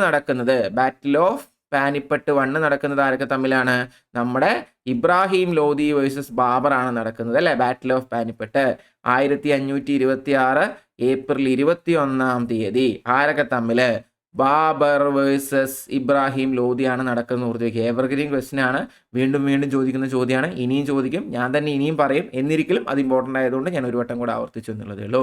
Ibrahim Lodi, battle of Panipat 1, Babur versus Ibrahim Lodi. ആരാ ജയിച്ചത്, ബാബർ ജയിച്ചു. ഇബ്രാഹിം ലോധി എന്ത് ചെയ്തു, തോറ്റു. ഇബ്രാഹിം ലോധിയുടെ വലിയൊരു പടയെ ബാബർ ബാറ്റിൽ ഓഫ് പാനിപ്പട്ട് 1 തോൽപ്പിക്കുന്നുണ്ട്. അദ്ദേഹമാണ് ആദ്യമായിട്ട്, ബാബറാണ് ഇന്ത്യയിൽ ആദ്യമായിട്ട് എന്ത് ചെയ്യുന്നത്, സ്ഫോടക വസ്തുക്കൾ എന്ത് ചെയ്യുന്നത്, യൂസ് ചെയ്യുന്നത്. ആ സ്ഫോടക വസ്തുക്കൾ യൂസ് ചെയ്തപ്പോൾ ഇബ്രാഹിം ലോധിയുടെ പടയിലെ ആനപ്പട വരണ്ടോടുകയാണ് ഉണ്ടാവുന്നത്. അങ്ങനെ ഈ ആനപ്പട വരണ്ടോടുന്നത് ഇബ്രാഹിം ലോധിയുടെ പടയാളികൾക്ക് നേരെ തന്നെയാണ്. അങ്ങനെ 2 ലക്ഷത്തോളം വരുന്ന ഇബ്രാഹിം ലോധിയുടെ പടയാളികളെ ബാബറുടെ വളരെ തുച്ഛമായ സംഖ്യയുള്ള പടയാളികൾ വെച്ച് എന്ത് ചെയ്യുന്നുണ്ട്, തോൽപ്പിക്കുകയായിരുന്നു എന്നാണ് എന്ത് ചെയ്യുന്നത്, കഥ പറയുന്നത്. അപ്പൊ എന്തായാലും അതാണ് എന്തെന്ന് പറയുന്നത്, ബാറ്റിൽ ഓഫ് പാനിപ്പട്ടിന്റെ കഥ എന്ന് പറയുന്നത്. The battle in which Babur defeated Ibrahim Lodi was, അതാണല്ലോ ഇത്ര നേരം നമ്മൾ കഥ പറഞ്ഞത്. ബാറ്റിൽ ഓഫ് പാനിപ്പട്ട് 1 ആണ്. വെരി ഇമ്പോർട്ടൻറ്റ് മക്കളെ, മറക്കരുത്. 1526 ഏപ്രിൽ 21 ഡേറ്റ് വരെ കൃത്യമായിട്ട് ചോദിക്കാറുണ്ട്. ഇബ്രാഹിം ലോധി വേഴ്സസ് ബാബർ, ആര് ജയിച്ചു, ബാബർ ജയിച്ചു എന്നും എന്ത് ചെയ്യുക, കൃത്യമായിട്ട് ഓർത്ത് വെക്കുക. അപ്പോൾ ബാബർ ഇബ്രാഹിം ലോധിയെ തോൽപ്പിക്കുന്നത് ബാറ്റിൽ ഓഫ് പാനിപ്പട്ടാണ്. അടുത്ത, what is the real name of Babur? നമ്മളിപ്പോൾ പതുക്കെ ഡൽഹി സുൽത്താനേറ്റ് കഴിഞ്ഞ മുഗളന്മാരിലേക്ക് എത്തിയിട്ടോ. ബാബറിന്റെ ശരിക്കും പേരാണ് ചോദിച്ചേക്കുന്നത്. ബാബറിന്റെ ശരിക്കും പേര് സലീം എന്നോ ഖുറം എന്നോ നസറുദ്ദീൻ എന്നോ അല്ല, സഹീറുദ്ദീൻ എന്നാണ് എന്തെന്ന് പറയുന്നത്, മൂപ്പരുടെ ശരിക്കും പേരെന്ന് പറയുന്നത്. സഹീറുദ്ദീൻ ബാബർ എന്നാണ് എന്ത് ചെയ്യാറുള്ളത്, മൂപ്പര് അറിയപ്പെടാറുള്ളത്. ചില സ്ഥലങ്ങളിൽ വെറും സഹീർ എന്നും എന്ത് ചെയ്യാറുണ്ട്, കാണാറുണ്ട്. പക്ഷെ ഇതിൽ ഓപ്ഷൻ ഭയങ്കര ഇൻട്രസ്റ്റിംഗ് ആണ്. സലീമും ഖുറവും ആക്ച്വലി മുഗൾ ചക്രവർത്തിമാരുടെ തന്നെ ശരിക്കും പേരാണ്. ഈ സലീം എന്ന് പറയുന്നത് ജഹാംഗീറിന്റെ പേരാണ്. ഇമ്പോർട്ടൻറ്റ്, സലീം എന്ന് പറയുന്നത് ജഹാംഗീർ ചക്രവർത്തിയുടെ പേരും ഖുറം എന്ന് പറയുന്നത് ഷാജഹാൻ ചക്രവർത്തിയുടെ പേരുമാണ്. ഖുറം എന്ന് പറയുന്നത് ഷാജഹാൻ ചക്രവർത്തിയുടെ പേരുമാണ്. നസറുദ്ദീൻ എൻ്റെ അറിവിൽ ആരുടെ അല്ല. എന്തായാലും ഇത് ഓർത്തു വയ്ക്കുക. സലീം ജഹാംഗീറിന്റെയും ഖുറം ഷാജഹാന്റെയും, സഹീർ അല്ലെങ്കിൽ സഹീറുദ്ദീൻ എന്ന് പറയുന്ന ആരുടെയാണ്, ബാബറിന്റെയാണ്. ഇനി ഈ പറയുന്ന മുഗളന്മാരുടെ ഓർഡർ നമുക്ക് എന്താണ്, നമുക്ക് വളരെ ഇമ്പോർട്ടൻ്റ് ആണ്. നമ്മൾ അക്കീത്തു സാലോ എന്ന് പറഞ്ഞതുപോലെ ഈ പറയുന്ന മുഗളന്മാരുടെ ഓർഡറും കൃത്യമായിട്ട് നിങ്ങളുടെ കയ്യിലുണ്ടെങ്കിൽ കുറേ ചോദ്യങ്ങൾ എന്ത് ചെയ്യാൻ പറ്റും, നമുക്ക് ആൻസർ ചെയ്യാനായിട്ട് പറ്റും. അതിൽ B4 ബാബർ തന്നെയാണ്, H4 ഹുമയൂൺ ആണ്, A4 അക്ബർ ആണ്, J4 ജഹാംഗീർ ആണ്, SH4 ഷാജഹാൻ ആണ്, ആൻഡ് ഫൈനൽ A4 ഔറംഗസേബാണ്. ഇതാണ് മുഗൾ ചക്രവർത്തിമാരുടെ ഓർഡർ എന്ന് പറയുന്നത്. ഇത് ഓർക്കാൻ വളരെ സിമ്പിളാണ്. ഞാൻ ആ എഴുതിയ ആദ്യത്തെ അക്ഷരങ്ങൾ മാത്രം ഒന്ന് ചേർത്ത് വായിച്ചാൽ നിങ്ങൾക്ക് കിട്ടും.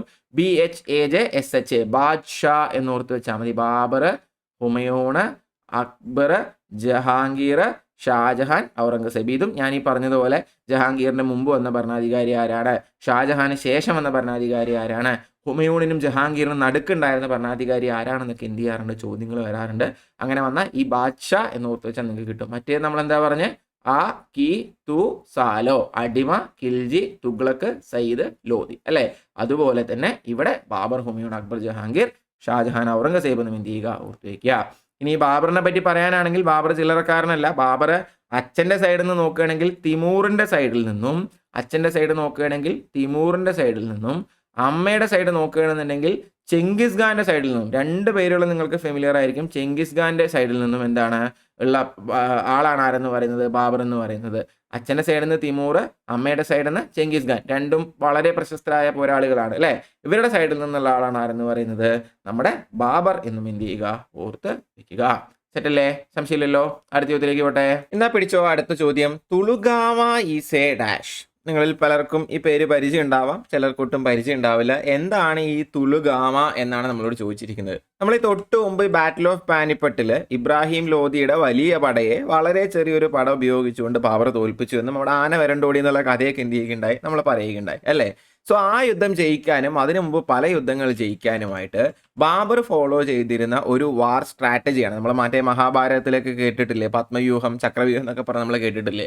അതുപോലെ ബാബർ ഉപയോഗിച്ചിരുന്ന ഒരു മിലിറ്ററി സ്ട്രാറ്റജിയാണ്. തൻ്റെ പടകളെ എങ്ങനെ വിന്യസിക്കണം, തൻ്റെ പടയാളികളെ എങ്ങനെ വിന്യസിക്കണം എന്നുള്ളതിന് വേണ്ടിയിട്ട് ബാബർ ഫോളോ ചെയ്തിരുന്ന ഒരു മിലിറ്ററി സ്ട്രാറ്റജിയാണ് ഏതെന്ന് പറയുന്നത്, ഈ പറയുന്ന തുളുഗാമ എന്ന് പറയുന്ന രീതി എന്ന് എന്ത് ചെയ്യുക, മനസ്സിലാക്കി വെക്കുക. വളരെ കുറഞ്ഞ ആളുകളെ വെച്ച് തന്നെ വളരെ എഫിഷ്യൻ്റ് ആയിട്ട് പടയാളികളെ അണിനിരത്താനായിട്ട് ബാബറിന് കഴിഞ്ഞിരുന്നു. ആ രീതിയാണ് ഇതെന്ന് പറയുന്നത് തുളുഗാമ എന്ന് എന്ത് ചെയ്താൽ മതി, ഓർത്തിരുന്നാൽ മതി. ഇത് അങ്ങനെ ഡയറക്റ്റ് ആയിട്ട് തിരിച്ച് ഞാൻ കണ്ടിട്ടില്ല. ചിലപ്പോൾ ഈ ചോദ്യം തിരിഞ്ഞു കാണാറുണ്ട്. അതായത് ബാബർ ഉപയോഗിച്ച മിലിറ്ററി സ്ട്രാറ്റജി താഴെ പറയുന്നതിൽ ഏതാണെന്ന് പറഞ്ഞ് ചോദിക്കാറുണ്ട്. അതാണ് പിന്നെയും കണ്ടിട്ടുള്ളത്. സോ ആൻസർ എന്താണ്, തുളുഗാമയാണ് എന്ന് എന്ത് ചെയ്യുക, ഓർത്ത് വെക്കുക. സെറ്റല്ലേ. എന്നാ പിടിച്ചോ അടുത്ത ചോദ്യം. Humayun Nama provides a glimpse into the world of Mughals. Who wrote this book? Humayun Nama എന്ന് പറയുന്നത് മുഗളന്മാരുടെ ലോകത്തേക്ക് നമുക്ക് എന്ത് ചെയ്യുന്നുണ്ട്, ഒരുപാട് വിവരങ്ങൾ നമുക്ക് തരുന്നുണ്ട് മുഗളന്മാരുടെ ലോകത്തെ പറ്റി. ആരാണ് ഈ പുസ്തകം എഴുതിയത് എന്നാണ് ചോദിച്ചിരിക്കുന്നത്. ഓഫ് കോഴ്സ് ഈ പുസ്തകം ആരെ പറ്റി ആയിരിക്കണം, ഹുമയൂണിനെ പറ്റി ആയിരിക്കണം അല്ലേ. ഹുമയൂൺ നാമ എന്ന് പറയുമ്പോൾ അത് ഹുമയൂണിനെ പറ്റിയിട്ടുള്ള പുസ്തകം തന്നെ ആയിരിക്കണം. ഇത് ആരാണ് എഴുതിയത് എന്ന് ചോദിച്ചു കഴിഞ്ഞാൽ ഹുമയൂണിന്റെ സഹോദരിയായിരുന്ന ഗുൽബദൻ ബീഗമാണ് എന്ത് ചെയ്യുന്നത്, ഇത് എഴുതുന്നത് എന്ന് മനസ്സിലാക്കി വെക്കുക. പലപ്പോഴും ചോദിക്കാറുള്ളതാണ്. ഇത് എഴുതുന്നത് ബാബർ, ഹുമയൂൺ, അക്ബർ, ഇതാണല്ലോ ഓർഡർ. അക്ബർ തൻ്റെ പിതാവിൻ്റെ സഹോദരിയായിരുന്ന ഗുൽബദൻ ബീഗത്തോട് പറയാണ്, അവർ വളരെ എഡ്യൂക്കേറ്റഡ് ഒക്കെയാണ് ആ കാലഘട്ടത്തിൽ തന്നെ, അവരോട് പറയാണ് നിങ്ങൾക്ക് എന്താ പറയുക സഹോദരനെ പറ്റി ഒരു ബയോഗ്രഫി എഴുതിക്കൂടെ എന്നുള്ള അക്ബറിൻ്റെ റിക്വസ്റ്റിനെ തുടർന്ന് തൻ്റെ പിതാവിനെ പറ്റി ബയോഗ്രഫി എഴുതാനുള്ള റിക്വസ്റ്റ് തൻ്റെ അമ്മായിയോട് അല്ലേ, അച്ഛൻ്റെ സഹോദരി എന്ന് പറയുമ്പോൾ അമ്മായി എന്നല്ലേ നമ്മൾ പറയാം, അമ്മായി ആയിരുന്ന ഗുൽബദൻ ബീഗത്തോട് റിക്വസ്റ്റ് ചെയ്യുകയും അങ്ങനെ ഗുൽബദൻ ബീഗം തൻ്റെ സഹോദരനായിരുന്ന ഹുമയൂണിനെ പറ്റി എഴുതി തീർക്കുകയും ചെയ്യുന്ന പുസ്തകമാണ്, ബയോഗ്രഫിയാണ് ഏതെന്ന് പറയുന്നത് ഹുമയൂൺ നാമ എന്നും എന്ത് ചെയ്യുക, ഓർത്ത് വെക്കുക. ഈ പറയുന്നത് പോലെ തന്നെ ഹുമയൂൺ മരണപ്പെടുന്നത് 1556 ഒരു ലൈബ്രറിയുടെ സ്റ്റെയർ കേസിൽ നിന്ന് വീണിട്ടാണ്. ഇത് പറയാൻ കാര്യം എന്താണെന്ന് വെച്ച് കഴിഞ്ഞാൽ നമ്മൾ ഓൾറെഡി കുതുബ്ദീൻ ഐബക്കിൻ്റെ കുതിരപ്പുറത്തു നിന്ന് നമ്മൾ പറഞ്ഞല്ലോ. അതുപോലെ തന്നെ തൻ്റെ ലൈബ്രറിയുടെ സ്റ്റെയറിൽ നിന്നും താഴേക്ക് വീണ് മരിച്ച മുഗൾ ഭരണാധികാരി ആരാണ് എന്ന് എന്ത് ചെയ്യാറുണ്ട്, പലപ്പോഴും ചോദിക്കാറുണ്ട്. തൻ്റെ ലൈബ്രറി സ്റ്റെയർസിൽ നിന്നും താഴെ വീണ് മരിക്കുന്ന മുഗൾ ഭരണാധികാരിയാണ് ആരെന്ന് പറയുന്നത് ഹുമയൂൺ എന്നും കൂടെ എന്ത് ചെയ്യുക, ഒന്ന് ഓർത്തു വയ്ക്കുക. അതുപോലെ തന്നെ ഹുമയൂണിൻ്റെ ടൂമ്പ് വരുന്നത് ഡൽഹിയിലാണ്, അതും ചോദിക്കാറിലാണ്. ഹുമയൂണിൻ്റെ ടൂമ്പ് എവിടെയാണ് വരുന്നത്, ഡൽഹിയിലാണ് വരുന്നത്. തൻ്റെ ഭാര്യയാണ് പണി കഴിപ്പിക്കുന്നത് എന്നും കൂടെ എന്ത് ചെയ്യുക, ഒന്ന് മനസ്സിലാക്കി വെക്കുക. അപ്പോൾ ഹുമയൂൺ നാമ എന്ന് പറയുന്ന പുസ്തകം എഴുതിയത് ഗുൽബദൻ ബീഗമാണ്. അക്ബറിന്റെ നിർദ്ദേശത്തെ തുടർന്നാണ് എഴുതുന്നത്. ലൈബ്രറി സ്റ്റേഴ്സിൽ നിന്നും വീട് മരിക്കുന്ന മുഗൾ ഭരണാധികാരിയാണ് ആരെന്ന് പറയുന്നത് ഹുമയൂൺ എന്ന് പറയുന്നതും ഹുമയൂണിന്റെ ടൂമ്പ് സിറ്റുവേറ്റ് ചെയ്യുന്ന ഡൽഹിയിലാണെന്ന് കൂടി എന്ത് ചെയ്യുക, ഒപ്പം ഓർത്തു വയ്ക്കുക. എല്ലാം എന്താണ് ചോദ്യമായിട്ട് വന്നിട്ടുള്ളതാണ്. സെറ്റല്ലേ. എന്നാ പിടിച്ചോ അടുത്ത ചോദ്യം. Who built the Shahi royal എന്നാണ് പറയുന്നത്, Shahi royal road to strengthen and consolidate his empire from Indus valley to the Sonar valley in Bengal and it was renamed as the Grand Trunk Road during the British period. ബ്രിട്ടീഷുകാരുടെ കാലഘട്ടത്തിൽ Grand Trunk Road എന്ന് rename ചെയ്തുകൊണ്ട് ഇന്ത്യയിലെ ഏറ്റവും വലിയ longest ആയിട്ടുള്ള, ഇന്ത്യയിലെ ഏറ്റവും പുരാതനമായ റോഡുകളിൽ ഒന്നായിട്ടുള്ള ഗ്രാൻഡ് ട്രങ്ക് റോഡിന് അന്ന് അവരെന്താ വിളിച്ചിരുന്നത്, ഷാഹി എന്നാണ് വിളിച്ചിരുന്നത്. ഇത് ആരാണ് പണി കഴിപ്പിച്ചത്, അല്ലെങ്കിൽ ഇതിൻ്റെ ഒരു പ്രാഥമിക രൂപം ആരാണ് പണി കഴിപ്പിച്ചത് എന്നാണ് ചോദിച്ചിരിക്കുന്നത്. ഈ ഗ്രാൻഡ് ട്രങ്ക് റോഡ് നമ്മൾ പറയുന്നത് പോലെ തന്നെ റുപ്പിയ എന്ന് പറയുന്ന ഒരു കറൻസിയും, ഇന്ന് നമ്മൾ യൂസ് ചെയ്യുന്ന റുപ്പി എന്ന് പറയുന്ന കറൻസിയുടെ ഒരു ആദ്യകാല രൂപമായിട്ടുള്ള റുപ്പിയ എന്ന് പറയുന്ന കറൻസിയും കൊണ്ടുവന്നത് ആര് തന്നെയാണ്, ഇതേ ഭരണാധികാരി തന്നെയാണ്. അപ്പോൾ റുപ്പിയ എന്ന് ചോദിച്ചാലും ഗ്രാൻഡ് ട്രങ്ക് റോഡ് എന്ന് ചോദിച്ചാലും രണ്ടും കൊണ്ടുവന്നിട്ടുള്ളത് ആര് തന്നെയാണ്, ഒരേ വ്യക്തി തന്നെയാണ്. എന്താണ് ആ വ്യക്തിയുടെ പേരെന്ന് ചോദിച്ചു കഴിഞ്ഞാൽ അത് ആലം ഷാ എന്നോ ബഹദൂർ ഷാ സഫർ എന്നോ ഔറംഗസേബ് എന്നോ അല്ല. ആ വ്യക്തിയുടെ പേര് ഷേർഷാ സൂരി എന്നാണ്. സൂരി ഡൈനാസ്റ്റിയിലെ ഷേർഷാ സൂരിയാണ് എന്ത് ചെയ്യുന്നത്, ഈ പറയുന്നത് പോലെ ഗ്രാൻഡ് ട്രങ്ക് റോഡ് ആയാലും അതുപോലെ തന്നെ റുപ്യ എന്ന് പറയുന്ന കറൻസി ആയാലും എന്ത് ചെയ്യുന്നത്, കൊണ്ടുവരുന്നത്. ഹുമയൂണിന് എന്ത് ചെയ്യുന്നത്, ഈ മുഗളന്മാരുടെ ചരിത്രം ഞാൻ പറയുമ്പോൾ ബാബർ, ഹുമയൂൺ, അക്ബർ എന്ന് പറഞ്ഞെങ്കിലും ഹുമയൂണിന്റെ ഭരണകാലത്തിനിടയ്ക്ക് ഒരു ചെറിയ ഗ്യാപ്പ് ഉണ്ടാവുന്നുണ്ട്. ആ ഗ്യാപ്പിൽ അധികാരത്തിൽ വരുന്ന എംപയറാണ് ഇതെന്ന് പറയുന്നത് സൂരി എംപയർ എന്ന് പറയുന്നത്. അതിലെ ഏറ്റവും ശക്തനായ ഭരണാധികാരിയായിരുന്നു ആരെന്ന് പറയുന്നത് ഷേർഷാ സൂരി എന്ന് പറയുന്നത്. റുപ്യ എന്ന് പറയുന്ന കറൻസി ഇൻട്രൊഡ്യൂസ് ചെയ്തതായാലും ഗ്രാൻഡ് ട്രങ്ക് റോഡ് എന്ന് പറയുന്നതിന് പണി തീർത്തതായാലും എല്ലാം ആര് തന്നെയാണ്, എല്ലാം ഷേർഷാ സൂരിയാണെന്ന് ഓർത്തു വയ്ക്കുക. ഒരു പോയിന്റൂടെ ഞാൻ ഒപ്പം പറഞ്ഞുതരാം. നമ്മൾ നേരത്തെ പത്മാവത് എഴുതിയ അലാവുദ്ദീൻ ഖിൽജിയുടെ എന്താ പറയുക, ആ പത്മാവതിന്റെ കഥ നമ്മൾ പറയുകയുണ്ടായി അല്ലേ. ആ പത്മാവത് എഴുതിയ മാലിക് മുഹമ്മദ് ജെയ്സി എന്ന് പറയുന്ന ഓദർ ജീവിച്ചിരുന്നത് ആരുടെ കൊട്ടാരത്തിലാണെന്ന് ചോദിച്ചു കഴിഞ്ഞാൽ ആരുടെ കൊട്ടാരത്തിലാണ്, ഷേർഷാ സൂരിയുടെ കൊട്ടാരത്തിലാണ്. അലാവുദ്ദീൻ ഖിൽജിയുടെ അല്ല കേട്ടോ. അലാവുദ്ദീൻ ഖിൽജിയുടെയും പത്മാവതിയുടെയും നമ്മുടെ ചിറ്റൂരിലെ രാജാവിൻ്റെയൊക്കെ കഥ എഴുതിയെന്നാണ് ഞാൻ പറഞ്ഞത്. പക്ഷെ ആ എഴുതിയത് പിന്നീട് വർഷങ്ങൾക്ക് ശേഷം മാലിക് മുഹമ്മദ് ജെയ്സി എന്ന് പറയുന്ന വ്യക്തിയാണ്. അദ്ദേഹം ഉണ്ടായിരുന്നത് ആരുടെ കൊട്ടാരത്തിലാണെന്ന് ചോദിക്കാറുണ്ട്. അദ്ദേഹം ഉണ്ടായിരുന്നത് ആരുടെ കൊട്ടാരത്തിലാണ്, ഷേർഷാ സൂരിയുടെ കൊട്ടാരത്തിലാണെന്ന് എന്ത് ചെയ്യുക, ഓർത്തു വയ്ക്കുക. ഇനിയിപ്പോൾ ഈ ഓപ്ഷൻ നോക്കി പറയാനാണെങ്കിൽ ബഹദൂർ ഷാ സഫറിനെ കൂടെ ഞാനൊരു പോയിന്റ് പറഞ്ഞുതരാം. അവസാനത്തെ മുഗൾ റൂളർ ആരാന്ന് ചോദിക്കാറുണ്ടല്ലോ. Who was the last Mughal ruler of India? Answer പറയേണ്ടതാണ് എന്തെന്ന് പറയുന്നത് ബഹദൂർ ഷാ സഫർ എന്ന് പറയുന്നത്. അതുപോലെ തന്നെ മറ്റൊരു ചോദ്യമായിട്ട് ചോദിക്കാറുണ്ട്, 1857 ഒന്നാം സ്വാതന്ത്ര്യ സമരത്തിന്റെ സമയത്ത് ഡൽഹിയുടെ ഭരണാധികാരി ആരായിരുന്നു എന്ന് ചോദിക്കാറുണ്ട്, അല്ലെങ്കിൽ ഡൽഹിയുടെ മുഗൾ രാജാവ് ആരായിരുന്നു എന്ന് ചോദിക്കാറുണ്ട്. അങ്ങനെ ചോദിച്ചാൽ നിങ്ങൾ പറയേണ്ടുന്നതാണ് ഇതെന്ന് പറയുന്നത് ഈ ബഹദൂർ ഷാ സഫർ അല്ലെങ്കിൽ ബഹദൂർ ഷാ സെക്കൻഡ് എന്നും പറയാറുണ്ട്. ജഫർ എന്ന് പറയുന്നത് മൂപ്പരുടെ തൂലികാ നാമമാണ്, എഴുതുമായിരുന്നു മൂപ്പര്. അതുകൊണ്ട് തന്നെ മൂപ്പരുടെ പെന്നയുമാണ് ബഹദൂർ ഷാ സഫർ എന്ന് പറയുന്നത്. അദ്ദേഹം എങ്ങനെയും അറിയപ്പെടുന്നുണ്ട്, ബഹദൂർ ഷാ സെക്കൻഡ് എന്നും എന്ത് ചെയ്യുന്നുണ്ട്, അറിയപ്പെടുന്നുണ്ടെന്ന് ഓർത്തു വയ്ക്കുക. ഇപ്പം എന്തൊക്കെയാണ് നമ്മൾ പറഞ്ഞത്, ഗ്രാൻഡ് ട്രങ്ക് റോഡ് ആയാലും റുപ്യ ആയാലും ഇൻട്രൊഡ്യൂസ് ചെയ്യുന്ന ഭരണാധികാരിയുടെ പേര് ഷേർഷാ സൂരി എന്നാണ്. മാലിക് മുഹമ്മദ് ജെയ്സി എന്ന് പറയുന്ന പത്മാവത് എന്ന് പറയുന്ന പുസ്തകം എഴുതിയ വ്യക്തി ജീവിച്ചിരുന്ന ഷേർഷാ സൂരിയുടെ കൊട്ടാരത്തിലാണ്. ബഹദൂർ ഷാ സഫർ അവസാനത്തെ മുഗൾ ഭരണാധികാരിയാണ്. അല്ലെങ്കിൽ 1857 സ്വാതന്ത്ര്യ സമരം നടക്കുമ്പോഴും അവിടുത്തെ ഭരണാധികാരി, ഡൽഹിയുടെ ഭരണാധികാരി ആരാണ്, ബഹദൂർ ഷാ സഫർ ആണെന്നും എന്ത് ചെയ്യുക, മനസ്സിലാക്കുക. എന്നാ പിടിച്ചോ അടുത്ത ചോദ്യം. The Din Ilahi literature religion of God was syncretic religion propounded by? ആര് സ്ഥാപിച്ച മതമാണ്, ഇല്ലെങ്കിൽ ഒരു വേ ഓഫ് ലിവിങ് ആണ് ദിൻ ഇലാഹി എന്നാണ് ചോദിച്ചിരുന്നത്. എല്ലാ മതങ്ങളെയും ഒരുപോലെ സ്നേഹിച്ച, എല്ലാ മതങ്ങളുടെയും സത്തുകൾ എന്താ പറയുക അബ്സോർബ് ചെയ്തെടുത്തുകൊണ്ട് അതിൻ്റെ കോൺസെപ്റ്റ്സ് ആയിട്ട് ഒരു ജീവിത രീതിയായിട്ട് മുന്നോട്ട് വെച്ചൊരു മതമായിരുന്നു അക്ബറിന്റെ ദിൻ ഇലാഹി എന്ന് പറയുന്നത്. മറ്റൊരു രീതിയിൽ കൂടെ പറയാറുണ്ട് സുൽഹി കുൽ എന്ന് പറയാറുണ്ട്. സുൽഹി കുൽ, SULHI, സുൽഹി കുൽ. അതിൻ്റെ കുറച്ചും കൂടി ഒരു റിഫൈൻഡ് ആയിട്ടുള്ള ഒരു രീതിയാണ് ഇതെന്ന് പറയുന്നത് ദിൻ ഇലാഹി എന്ന് എന്ത് ചെയ്യുക, ഓർത്ത് വെക്കുക. അക്ബറിന്റെ ഒരു വളരെ പ്രധാനപ്പെട്ട കൺസ്ട്രക്ഷൻസിൽ ഒന്നാണ് ഇബാദത്ത് ഖാന എന്ന് പറയുന്നത്. ഈ ഇബാദത്ത് ഖാന എന്ന് പറയുന്നത് അക്ബർ കൺസ്ട്രക്ട് ചെയ്തതിന്റെ പുറകിലെ ഏറ്റവും വലിയ ഉദ്ദേശം എന്ന് പറയുന്നത് ഇത്തരത്തിലുള്ള മതപരമായ ചർച്ചകൾ. അപ്പം മതം എന്ന് പറയുമ്പം മതത്തിനെ ഫോളോ ചെയ്യുന്ന ആളുകൾ മാത്രമല്ല, അന്ന് എത്തിസ്റ്റുകൾ അവരവിടെ വന്നിരുന്നു എന്നാണ് പറയുന്നത്. അക്ബർ എല്ലാവർക്കും എന്ത് ചെയ്തിരുന്നു, തന്റെ കവാടങ്ങൾ ഓപ്പൺ ചെയ്ത് കൊടുത്തിരുന്നു. ഹിന്ദു മതത്തിലെ ആയാലും ഇസ്ലാം മതത്തിലെ ആയാലും ക്രിസ്ത്യൻ മതത്തിലെ ആയാലും സൊറോസ്ട്രിയൻ മതത്തിലെ ആയാലും അന്നുണ്ടായിരുന്ന എല്ലാ മതങ്ങളിലെയും ജൈന മതത്തിലെയും ബുദ്ധമതത്തിലെയും ഒക്കെ ആളുകൾ എന്ത് ചെയ്തിരുന്നു, അന്ന് അവിടെ വന്നിരുന്ന് ചർച്ച ചെയ്യും. അത് മനുഷ്യന് ഉപകാരപ്പെടുന്ന രീതിയിൽ എങ്ങനെയാണ് മാറ്റിയെടുക്കാൻ പറ്റുക, അല്ലെങ്കിൽ മനുഷ്യനെ എല്ലാവരും സന്തോഷമായി ജീവിക്കുന്ന രീതിയിൽ ഒരു കോൺസെപ്റ്റ് എങ്ങനെയാണ് കൊണ്ടുവരിക എന്നുള്ളതെല്ലാം ചിന്തിച്ചതിന്റെ ഭാഗമായിട്ട് ആ ചർച്ചയിലൂടെ എല്ലാം ഉരുത്തിരിയുന്ന ഒരു കോൺസെപ്റ്റാണ് സുൽഹി കുൽ എന്ന് പറയുന്നത്. അല്ലെങ്കിൽ നമുക്ക് കുറച്ചും കൂടെ നന്നായിട്ട് അറിയുന്ന വാക്കായിട്ടുള്ള ദിൻ ഇലാഹി എന്ന് പറയുന്നത്. അപ്പോൾ അക്ബർ സ്ഥാപിച്ച മതം ഏതാണെന്ന് പറഞ്ഞും ചോദിക്കാറുണ്ട്. ടെക്നിക്കലി അതൊരു മതമല്ല, ഒരു വേ ഓഫ് ലിവിങ് ആണ്. പക്ഷെ വാട്ട് എവർ അങ്ങനെ തന്നെയാണ് നമുക്ക് ചോദിക്കാറുള്ളത്. അക്ബർ സ്ഥാപിച്ച മതം ഏതാണെന്നൊക്കെ ചോദിച്ചു കഴിഞ്ഞാൽ നിങ്ങൾ പറയേണ്ടത് ഏതാണ്, ദിൻ ഇലാഹിയാണ്. ഈ അടുത്ത് ഏതോ SSCയുടെ ഏതോ ഒരു പരീക്ഷയിൽ ദിൻ ഇലാഹിക്ക് പകരം സുൽഹി കുൽ എന്നും കൊടുക്കുന്നുണ്ട്. സോ അതുകൊണ്ടാണ് ആ വാക്കുകൂടെ ഞാൻ പറഞ്ഞിരുന്നത്. അതുകൂടെ എന്ത് ചെയ്യുക, ഓർത്തു വയ്ക്കുക. ഇനി ചിലപ്പോൾ ദിൻ ഇലാഹി എന്നല്ല തൗഹീദ് ഇലാഹി എന്നും കാണാറുണ്ട്. അത് വളരെ അപൂർവമായിട്ടേ കണ്ടിട്ടുള്ളൂ. എന്തായാലും അക്ബർ സ്ഥാപിക്കുന്ന മതങ്ങൾ തന്നെയാണ് ചോദിച്ചു കഴിഞ്ഞാൽ ദിൻ ഇലാഹി ആയാലും തൗഹീദ് ഇലാഹി ആയാലും സുൽഹി കുൽ ആയാലും എന്ത് ചെയ്യുക, ഓർത്തു വയ്ക്കുക. മൂന്നും ഒന്ന് തന്നെയാണെന്നും എന്ത് ചെയ്യുക, മനസ്സിലാക്കി വയ്ക്കുക. അതുപോലെ ഇബാദത്ത് ഖാന എന്ന് പറയുന്നത് അക്ബറിന്റെ വളരെ ഫേമസ് ആയിട്ടുള്ള ഒരു കൺസ്ട്രക്ഷൻ ആണെന്നും അവിടെ വെച്ചാണ് ഇത്തരത്തിലുള്ള ചർച്ചകൾ നടന്നിരുന്നതെന്നും എന്ത് ചെയ്യുക, ഓർത്തു വയ്ക്കുക. Religious discourses of Akbar with different religious scholars in ഇബാദത്ത് ഖാന. അതും ഒരു വട്ടം ചോദ്യമായിട്ട് വന്നിട്ടുണ്ട്. അക്ബറിന്റെ ഇത്തരത്തിലുള്ള മതപരമായ ചർച്ചകളെല്ലാം എവിടെ വെച്ചാണ് നടന്നിരുന്നത് എന്നുള്ളത് ഇബാദത്ത് ഖാനയിൽ വെച്ചാണ് ഇതെല്ലാം നടന്നിരുന്നതെന്നും എന്ത് ചെയ്യുക, ഓർത്ത് വെക്കുക. സെറ്റല്ലേ? എന്നാ പിടിച്ചോ അടുത്ത ചോദ്യം. To commemorate his victory over Gujarat, Akbar built Gate of Magnificence, the highest gateway of India at Fatehpur Sikri. Fatehpur സിക്രിയില് ഗേറ്റ് ഓഫ് മഗ്നിഫിസൻസ് എന്ന് പറയുന്ന പേരിൽ ഒരു കൺസ്ട്രക്ഷൻ അക്ബർ നടത്തുന്നുണ്ട്. അത് അക്ബർ നടത്തുന്നത് അദ്ദേഹത്തിന്റെ ഗുജറാത്തിന് മേലുള്ള വിജയത്തിന് ശേഷമാണ്. തിരിച്ച് നമുക്ക് വേണമെങ്കിൽ പറയാം ഗുജറാത്തിന് മേലുള്ള വിജയത്തിന് ശേഷം അക്ബർ കൺസ്ട്രക്ട് ചെയ്യുന്നത് ഏതാണ് എന്ന് ചോദിക്കാറുണ്ട്. ഈ കൺസ്ട്രക്ട് ചെയ്ത സാധനമാണ് ഫത്തേപൂർ സിക്രിയുടെ ഗേറ്റ് വേ ആയിട്ട് എന്ത് ചെയ്യുന്നത് അറിയപ്പെടുന്നത്. ആ ഗേറ്റ് വേയുടെ മറ്റൊരു പേരെന്താണെന്നാണ് ചോദിച്ചിരുന്നത്. ഞാൻ ഓൾറെഡി മക്കളെ നിങ്ങൾക്ക് പറഞ്ഞു തരുന്നു, ഈ ദർവാസ എന്ന് പറയുന്ന വാക്കിനർത്ഥം എന്താണ്, വാതിലാണെന്ന് നമ്മൾ പറഞ്ഞിരുന്നു അല്ലേ. അലൈ ദർവാസയെ പറ്റി സംസാരിക്കുമ്പോൾ നമ്മൾ പറഞ്ഞിരുന്നു. ഇവിടെ കശ്മീരി ഗേറ്റും ഇന്ത്യ ഗേറ്റും ഉണ്ട്, പക്ഷെ അതൊന്നും അല്ല എന്ന് നമുക്കറിയാം. ഇവിടെ കറക്റ്റ് ആയിട്ടുള്ള ആൻസർ എന്ന് പറയുന്നത് എന്താണ്, ബുലന്ദ് ദർവാസയാണ്. ബുലന്ദ് ദർവാസയാണ് എന്ത് ചെയ്യുന്നത്, അക്ബർ ഈ ഫത്തേപൂർ സിക്രിയുടെ കവാടമായിട്ട് എന്ത് ചെയ്യുന്നത് പണി കഴിപ്പിക്കുന്നത് എന്ത് ചെയ്യുക, മനസ്സിലാക്കി വെക്കുക. ഫത്തേപൂർ സിക്രിയുടെ കവാടമായിട്ട് അക്ബർ പണി കഴിപ്പിക്കുന്നതാണ് ബുലന്ദ് ദർവാസ.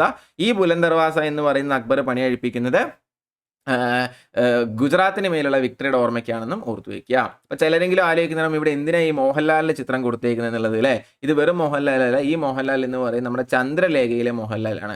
ചന്ദ്രലേഖയിലെ മോഹൻലാലിന് ഒരു പേരൂടൻ എന്താണ്, ആൽഫി അല്ലേ. ആൽഫി എന്നാണ് ഇതെന്ന് പറയുന്നത് മോഹൻലാലിന്റെ പേരെന്ന് പറയുന്നത്. ഇതിൽ ആൽഫി എന്ന് പറയുന്ന മോഹൻലാലിന്റെ ക്യാരക്ടർ നമുക്കറിയാം ഫുൾ ടൈം BP ആണ് അല്ലേ മൂപ്പർക്ക്. കാരണം അമ്മാതിരി പ്രഷറും കൺഫ്യൂഷനാണ്. ഒരു ടിപ്പിക്കൽ പ്രിയദർശൻ സിനിമ തന്നെയാണ് അതെന്ന് പറയുന്നത്. സോ ആ BP അടിച്ച് നടക്കുന്ന ആൽഫിയെ ഓർത്ത് വെച്ച് കഴിഞ്ഞാൽ നിങ്ങൾക്ക് ഫ്രീ ആയിട്ടൊരു സാധനം കൂടുതൽ കിട്ടും. അക്ബറിന്റെ കൺസ്ട്രക്ഷൻസ് എല്ലാം ഓർക്കാനായിട്ട് പറ്റും. അപ്പോൾ ആൽഫിക്ക് BP എന്ന് ഓർത്ത് കഴിഞ്ഞാൽ അക്ബറിന്റെ പ്രധാനപ്പെട്ട കുറേ കൺസ്ട്രക്ഷൻസ് നമുക്ക് കയ്യിൽ ഒതുക്കാൻ പറ്റും. ഏതൊക്കെയാണത്? A4 Agra fort. ഏതാണ്? ആഗ്ര ഫോർട്ട് ആര് പണി കഴിപ്പിച്ചതാണ്? അക്ബർ പണി കഴിപ്പിച്ചതാണ്. L4 വീണ്ടും ഒരു ഫോർട്ടാണ്, ലാഹോർ ഫോർട്ടാണ്. A4 എന്താണ്? ലാഹോർ ഫോർട്ട് അക്ബർ പണി കഴിപ്പിച്ചാണ്. F ഇപ്പൊ നമ്മൾ പറഞ്ഞതുപോലെ ഫത്തേപൂർ സിക്രിയാണ് എന്തെന്ന് പറയുന്നത്, അക്ബർ പണി കഴിപ്പിച്ച ഫത്തേപൂർ സിക്രിയാണ് എന്തെന്ന് പറയുന്നത്. F എന്ന് പറയുന്നത് I. തൊട്ടുമുമ്പത്തെ ചോദ്യത്തിൽ നമ്മൾ പറഞ്ഞ ഏതാണ്? ഇബാദത്ത് ഖാന അല്ലെ. മതപരമായ ചർച്ചകൾ നടന്നിരുന്ന ഇബാദത്ത് ഖാന ആരുടെ കൺസ്ട്രക്ഷനാണ്? അക്ബറിന്റെ കൺസ്ട്രക്ഷനാണ്. B4 ഇപ്പൊ നമ്മൾ പറഞ്ഞ ബുലന്ദ് ദർവാസ കവാടമായിട്ട് കിട്ടിയത് 1601 ഇത് കിട്ടുന്നത്. ചോദ്യം അങ്ങനെ കാണാറില്ല, വേണമെങ്കിൽ നോട്ട് ചെയ്തോ എന്നുള്ളതേ ഉള്ളൂ. 1601 അക്ബർ പണിയെടുപ്പിക്കുന്ന എന്ന് പറയുന്നത് ബുലന്ദ് ദർവാസ എന്ന് പറയുന്നത്. P4 പാഞ്ച്മഹൽ ആണ്. P4 പാഞ്ച്മഹൽ ആണ്. ഈ പാഞ്ച്മഹലിന് ഒരു വിശേഷണമുണ്ട്, ഡ്രീം ഇൻ സ്റ്റോൺ എന്നാണ് അത് അറിയപ്പെടുന്നത്. ഡ്രീം ഇൻ മാർബിൾ എന്ന് പറഞ്ഞു കഴിഞ്ഞാൽ അത് നമ്മുടെ താജ്മഹലാണ്, ഷാജഹാനാണ് എന്ത് ചെയ്യുന്നത് പണി കഴിപ്പിക്കുന്നത്. പക്ഷേ ഇത് ഡ്രീം ഇൻ സ്റ്റോൺ, കല്ലിൽ കൊത്തിയ സ്വപ്നം എന്നൊക്കെ പറയാനാണെങ്കിൽ നമ്മൾ പറയുന്ന വിശേഷണമാണ് ഇതെന്ന് പറയുന്നത് പാഞ്ച്മഹൽ എന്ന് ഓർത്തു വെക്കുക. മക്കളെ വെരി ഇമ്പോർട്ടൻറ്റ്. ഇതിൽ ഏത് കൺസ്ട്രക്ഷൻ വേണേലും തന്നിട്ട് ഇത് ആര് ചെയ്തതാണെന്ന് ചോദിക്കാറുണ്ട്. ചോദിക്കാൻ ഇനിയും ഒരുപാട് സാധ്യതയുള്ളതാണ്. സോ മറക്കരുത്. A4 Agra for, L4 Lahore for, F4 Fatehpur Sikri, I4 Ibadat Khana, B4 Buland Darwaza, P4 പാഞ്ച്മഹൽ. ആൽഫിക്ക് BP എന്ന് പറയുന്ന ആദ്യത്തെ അക്ഷരങ്ങൾ മാത്രം ഓർത്ത് വെച്ച് കഴിഞ്ഞാൽ കറക്റ്റായിട്ട് എന്ത് ചെയ്യും, നമുക്ക് ഈ പറഞ്ഞ 6 കൺസ്ട്രക്ഷൻസും ഇനിയുണ്ട് കേട്ടോ. അക്ബറിന്റെ കൺസ്ട്രക്ഷൻസ് ഇത് മാത്രമൊന്നുമല്ല, ഞാൻ ഏറ്റവും ഇമ്പോർട്ടൻ്റ് ആയിട്ടുള്ളത് എപ്പോഴും ചോദിക്കാറുള്ളത് പഠിപ്പിച്ചു എന്നുള്ളതേ ഉള്ളൂ. ഈ പറയുന്ന 6 എന്ത് ചെയ്യും നമുക്ക് ഇതിനകത്ത് നിന്ന് കിട്ടും. എന്തായാലും നമ്മുടെ ചോദ്യത്തിന് ഉത്തരം ഗുജറാത്തിന് മേലുള്ള വിജയത്തിന്റെ സന്തോഷത്തിൽ അക്ബർ പണി കഴിപ്പിച്ചത് ബുലന്ദ് ദർവാസ, വർഷം 1601 എന്നും എന്ത് ചെയ്യുക, ഓർത്ത് വെക്കുക. സെറ്റല്ലേ? എന്നാ പിടിച്ചു അടുത്ത ചോദ്യം. Who built the Buland Darwaza which is located in Fatehpur Sikri. നിങ്ങളിൽ കുറച്ച് പേർക്കെങ്കിലും ചിലപ്പോൾ ഒരു സംശയം ഉണ്ടാവും, ഈ പ്രീവിയസ് ഇയർ ക്വസ്റ്റനൊക്കെ നോക്കിയിട്ട് കാര്യമുണ്ടോ എന്നുള്ളത്. കഴിഞ്ഞ വർഷം RRB NTPC ചോദിച്ച ടയർ 1 ടയർ 2 മെഡീവൽ ഇന്ത്യ എന്ന് പറയുന്ന ഭാഗത്തെ മാത്രം ചോദ്യങ്ങൾ പെറുക്കിയെടുത്ത് നമ്മൾ സംസാരിക്കുമ്പോൾ തന്നെ പഠിച്ച കാര്യങ്ങളും നമ്മൾ തൊട്ടുമുമ്പ് പഠിച്ച കാര്യങ്ങളും അതേ ചോദ്യമായിട്ട് വീണ്ടും വന്നേക്കുന്നത് എങ്ങനെയാണെന്ന് നോക്കിയേ. ബുലന്ദ് ദർവാസ ഫത്തേപൂർ സിക്രിയിലാണുള്ളത്. ആരാണ് പണി കഴിപ്പിച്ചത്? ഇവിടെ നേരെ തിരിച്ച് ഇതിന്റെ ഓർമ്മയ്ക്ക് അക്ബർ പണി കഴിപ്പിച്ചത് ഏതാണെന്നുള്ളത് ചോദിച്ചേക്കുന്നത്. ഇതിപ്പോൾ നമ്മളെ സംബന്ധിച്ചിടത്തോളം നമുക്ക് അറിയേണ്ടുന്ന കാര്യം അക്ബറാണ് ബുലന്ദ് ദർവാസ പണി കഴിപ്പിക്കുന്നത് എന്ന് മാത്രം അറിഞ്ഞാൽ നമുക്ക് ഇത് രണ്ടും ആൻസർ ചെയ്യാനായിട്ട് പറ്റും അല്ലേ. അപ്പൊ എന്തായാലും ബുലന്ദ് ദർവാസ പണി കഴിപ്പിച്ച ആളാണ് ആരെന്ന് പറയുന്നത്, അക്ബർ എന്ന് പറയുന്നത്. ആൽഫിക്ക് BP എന്താണ് നമ്മൾ ഓൾറെഡി പഠിച്ചതാണ്. വീണ്ടും ഒരു ചോദ്യം നോക്ക്. In which city is Buland Darwaza located? Buland Darwaza ഉള്ളത് എവിടെയാണ്? ഫത്തേപൂർ സിക്രിയിലാണെന്ന് ഓർത്ത് വയ്ക്കുക. എൻ്റെ ഒപ്പം ഒരു പോയിന്റ് കൂടെ ഞാൻ പറഞ്ഞുതരാം. ഞാൻ എപ്പോഴും നിങ്ങളോട് പറയാറുള്ള കാര്യമാണ്, അറിയാത്തവരുണ്ടെങ്കിൽ ശ്രദ്ധിച്ച് കേൾക്കുക.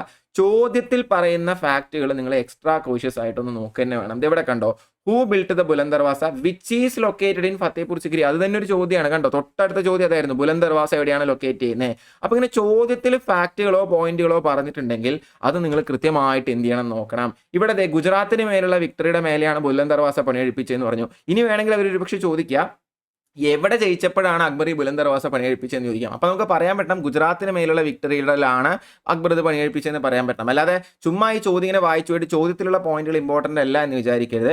ഏതൊരു SSC പരീക്ഷയ്ക്കും ഏതൊരു RRB പരീക്ഷയ്ക്കും ചോദ്യത്തിൽ പറഞ്ഞിട്ടുള്ള പോയിന്റുകളോ വർഷങ്ങളോ ഫാക്റ്റുകളോ ഉണ്ടെങ്കിൽ അത് മറ്റൊരു ഷിഫ്റ്റിലോ മറ്റൊരു വർഷത്തിലോ ഉറപ്പായിട്ട് 100% ഗ്യാരണ്ടിയോടെ ചോദിക്കുന്ന എന്താണ്, ഉറപ്പുള്ള കാര്യമാണ്. അതുകൊണ്ട് അത്തരത്തിലുള്ള പോയിന്റുകൾ എന്ത് ചെയ്യേണ്ടതുണ്ട്, നിങ്ങൾ കറക്റ്റായിട്ട് നോട്ട് ചെയ്ത് വെക്കേണ്ടതുണ്ട്. അല്ലെങ്കിൽ അതിന് ഇമ്പോർട്ടൻസ് ഉണ്ട്, അത് വെറുതെ വായിച്ചു വിടാനുള്ളതല്ല എന്ന് ചെയ്യുക, മനസ്സിലാക്കുക. സോ PYQ എന്ന് പറയുന്നത്, PYQ എന്ന് വെച്ചാൽ പ്രീവിയസ് ഇയർ ക്വസ്റ്റ്യൻസ് എന്ന് പറയുന്നത് വളരെ വളരെ വളരെ വളരെ ഇമ്പോർട്ടൻ്റ് ആണെന്നും അത് ഈ ഒരു രീതിയിലൊക്കെയാണ് നിങ്ങൾ അപ്രോച്ച് ചെയ്യേണ്ടതെന്നും കൂടി എന്ത് ചെയ്യുക, മനസ്സിലാക്കി വെക്കുക. എന്നാ പിടിച്ചോ അടുത്ത ചോദ്യം. Who among the following was one of the finest calligraphers of Akbar's court. അക്ബറിന്റെ കൊട്ടാരത്തിലുണ്ടായിരുന്ന വളരെ ഫൈൻ ആയിട്ടുള്ള കാലിഗ്രാഫർ, നന്നായിട്ട് ഈ ഡിസൈനിലൊക്കെ എഴുതില്ലേ, അവരെയാണ് ഈ കാലിഗ്രാഫേഴ്സ് എന്ന് പറയുന്നത്. Who was honoured with the Zareen Kalam, golden pen അല്ലെങ്കിൽ സറീൻ കലാം എന്ന് പറയുന്ന ഒരു കാര്യം കൊടുത്ത് ബഹുമാനിച്ച ആദരിച്ച കാലിഗ്രാഫർ ആരെന്ന് ചോദിച്ചേക്കുന്നത്. ഇതിനു മുമ്പോ ഇതിന് ശേഷം ഞാൻ ഈ ചോദ്യം കണ്ടിട്ടില്ല, സോ അതുകൊണ്ടൊന്ന് നോട്ട് ചെയ്ത് വെച്ചോ, ചോദിച്ചേക്കാം. അദ്ദേഹത്തിന്റെ പേര് അബുൽ ഫസൽ എന്നോ ദസ്വന്ത് എന്നോ ബസാവാൻ എന്നോ അല്ല, അദ്ദേഹത്തിന്റെ പേര് മുഹമ്മദ് ഹുസൈൻ എന്നാണ്. മുഹമ്മദ് ഹുസൈൻ, ഹുസൈൻ ഇങ്ങനെ തന്നെയാണ് സ്പെല്ലിംഗ് കൊടുത്തിട്ടുള്ളത്, വെരിഫൈ ചെയ്തപ്പോഴും ഇത് തന്നെയാണ്. മുഹമ്മദ് ഹുസൈൻ ആണ് സറീൻ കലാം എന്ന് പറയുന്ന പേര് കൊടുത്ത് എന്ത് ചെയ്തിരിക്കുന്നത്, ഗോൾഡൻ പെൻ എന്ന് പറയുന്ന പദവി കൊടുത്ത് എന്തിരിക്കുന്നത്, ആദരിച്ചിരിക്കുന്നത്. അക്ബറിന്റെ കൊട്ടാരത്തിൽ നവരത്നങ്ങളൊക്കെ ഉണ്ടായിരുന്നു, പക്ഷെ എന്തായാലും മുഹമ്മദ് ഹുസൈൻ സറീൻ കലാം എന്ന് പറയുന്ന ആളും എന്ത് തന്നെയാണ്, ഗോൾഡൻ പെൻ കൊടുത്ത് അക്ബർ ആദരിച്ച വ്യക്തിയാണെന്ന് എന്ത് ചെയ്യുക, മനസ്സിലാക്കുക. അടുത്ത ചോദ്യം, Shahjahan's daughter dash participated in many architectural projects of the new capital of Shahjahanabad. ഷാജഹാനാബാദിലെ ഒരുപാട് ആർക്കിടെക്ചറൽ പ്രോജക്ട്സിന് നേതൃത്വം കൊടുത്ത ഷാജഹാന്റെ മകൾ ആരാന്നാണ് ചോദിച്ചേക്കുന്നത്. ഷാജഹാന്റെ മക്കള് ഫേമസ് ആണ്. ഷഹനാര എന്നും ജഹനാര എന്നൊക്കെ പറഞ്ഞ്, റോഷനാര എന്നൊക്കെ പറഞ്ഞ് ഷാജഹാന് മക്കളുണ്ട്. അതിൽ ഷാജഹാൻ ഏറ്റവും പ്രിയപ്പെട്ട പുത്രി എന്ന് നമുക്ക് പറയാൻ പറ്റുന്ന പുത്രിയാണ് ജഹനാര എന്ന് പറയുന്നത്. അതായത് നമ്മളിപ്പോൾ ഈ ബാദ്ഷാ എന്നുള്ള കോഡ് പറഞ്ഞപ്പോൾ അതിൽ ബാബർ, ഹുമയൂൺ, അക്ബർ, ജഹാംഗീർ, ഷാജഹാൻ, ഔറംഗസേബ് എന്നാണല്ലോ പറഞ്ഞത്. ഇതിൽ ഔറംഗസേബ് ചെയ്യുന്ന ഒരു കാര്യമുണ്ട്, അവസാനം അച്ഛന് നല്ല ആരോഗ്യമൊക്കെ ഉണ്ട്, അച്ഛൻ ഇപ്പോഴൊന്നും സിംഹാസനത്തിൽ നിന്ന് ഇറങ്ങുന്നതെന്ന് മനസ്സിലാക്കുന്ന ഔറംഗസേബ് ഷാജഹാനെ പിടിച്ച് എന്ത് ചെയ്യും, ആഗ്ര ഫോർട്ടിൽ തടവിലിടും. അതും ചോദ്യമാണ്, എവിടെയാണ് ഔറംഗസേബ് ഷാജഹാനെ പിടിച്ച് തടവിലിട്ടത് എന്നുള്ളത്. ആഗ്ര ഫോർട്ടിലാണ് തടവിലിടുന്നത്.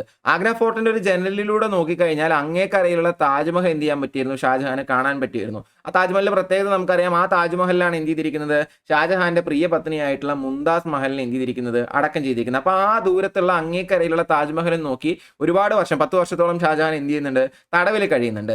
അന്ന് ഷാജഹാന്റെ കാര്യങ്ങൾ നോക്കാൻ ഔറംഗസേബ് ഏൽപ്പിക്കുന്ന വ്യക്തിയാണ് ആരെന്ന് പറയുന്നത്, ഷാജഹാന്റെ മകളും ഔറംഗസേബിന്റെ സഹോദരിയുമായിരുന്ന ജഹനാര എന്ന് പറയുന്നത്. ഈ ജഹനാര ഷാജഹാന്റെ വളരെ പ്രിയപ്പെട്ട പുത്രിയാണ്, വളരെ ബ്രില്യൻ്റ് ആയിരുന്ന ഒരാളാണ്.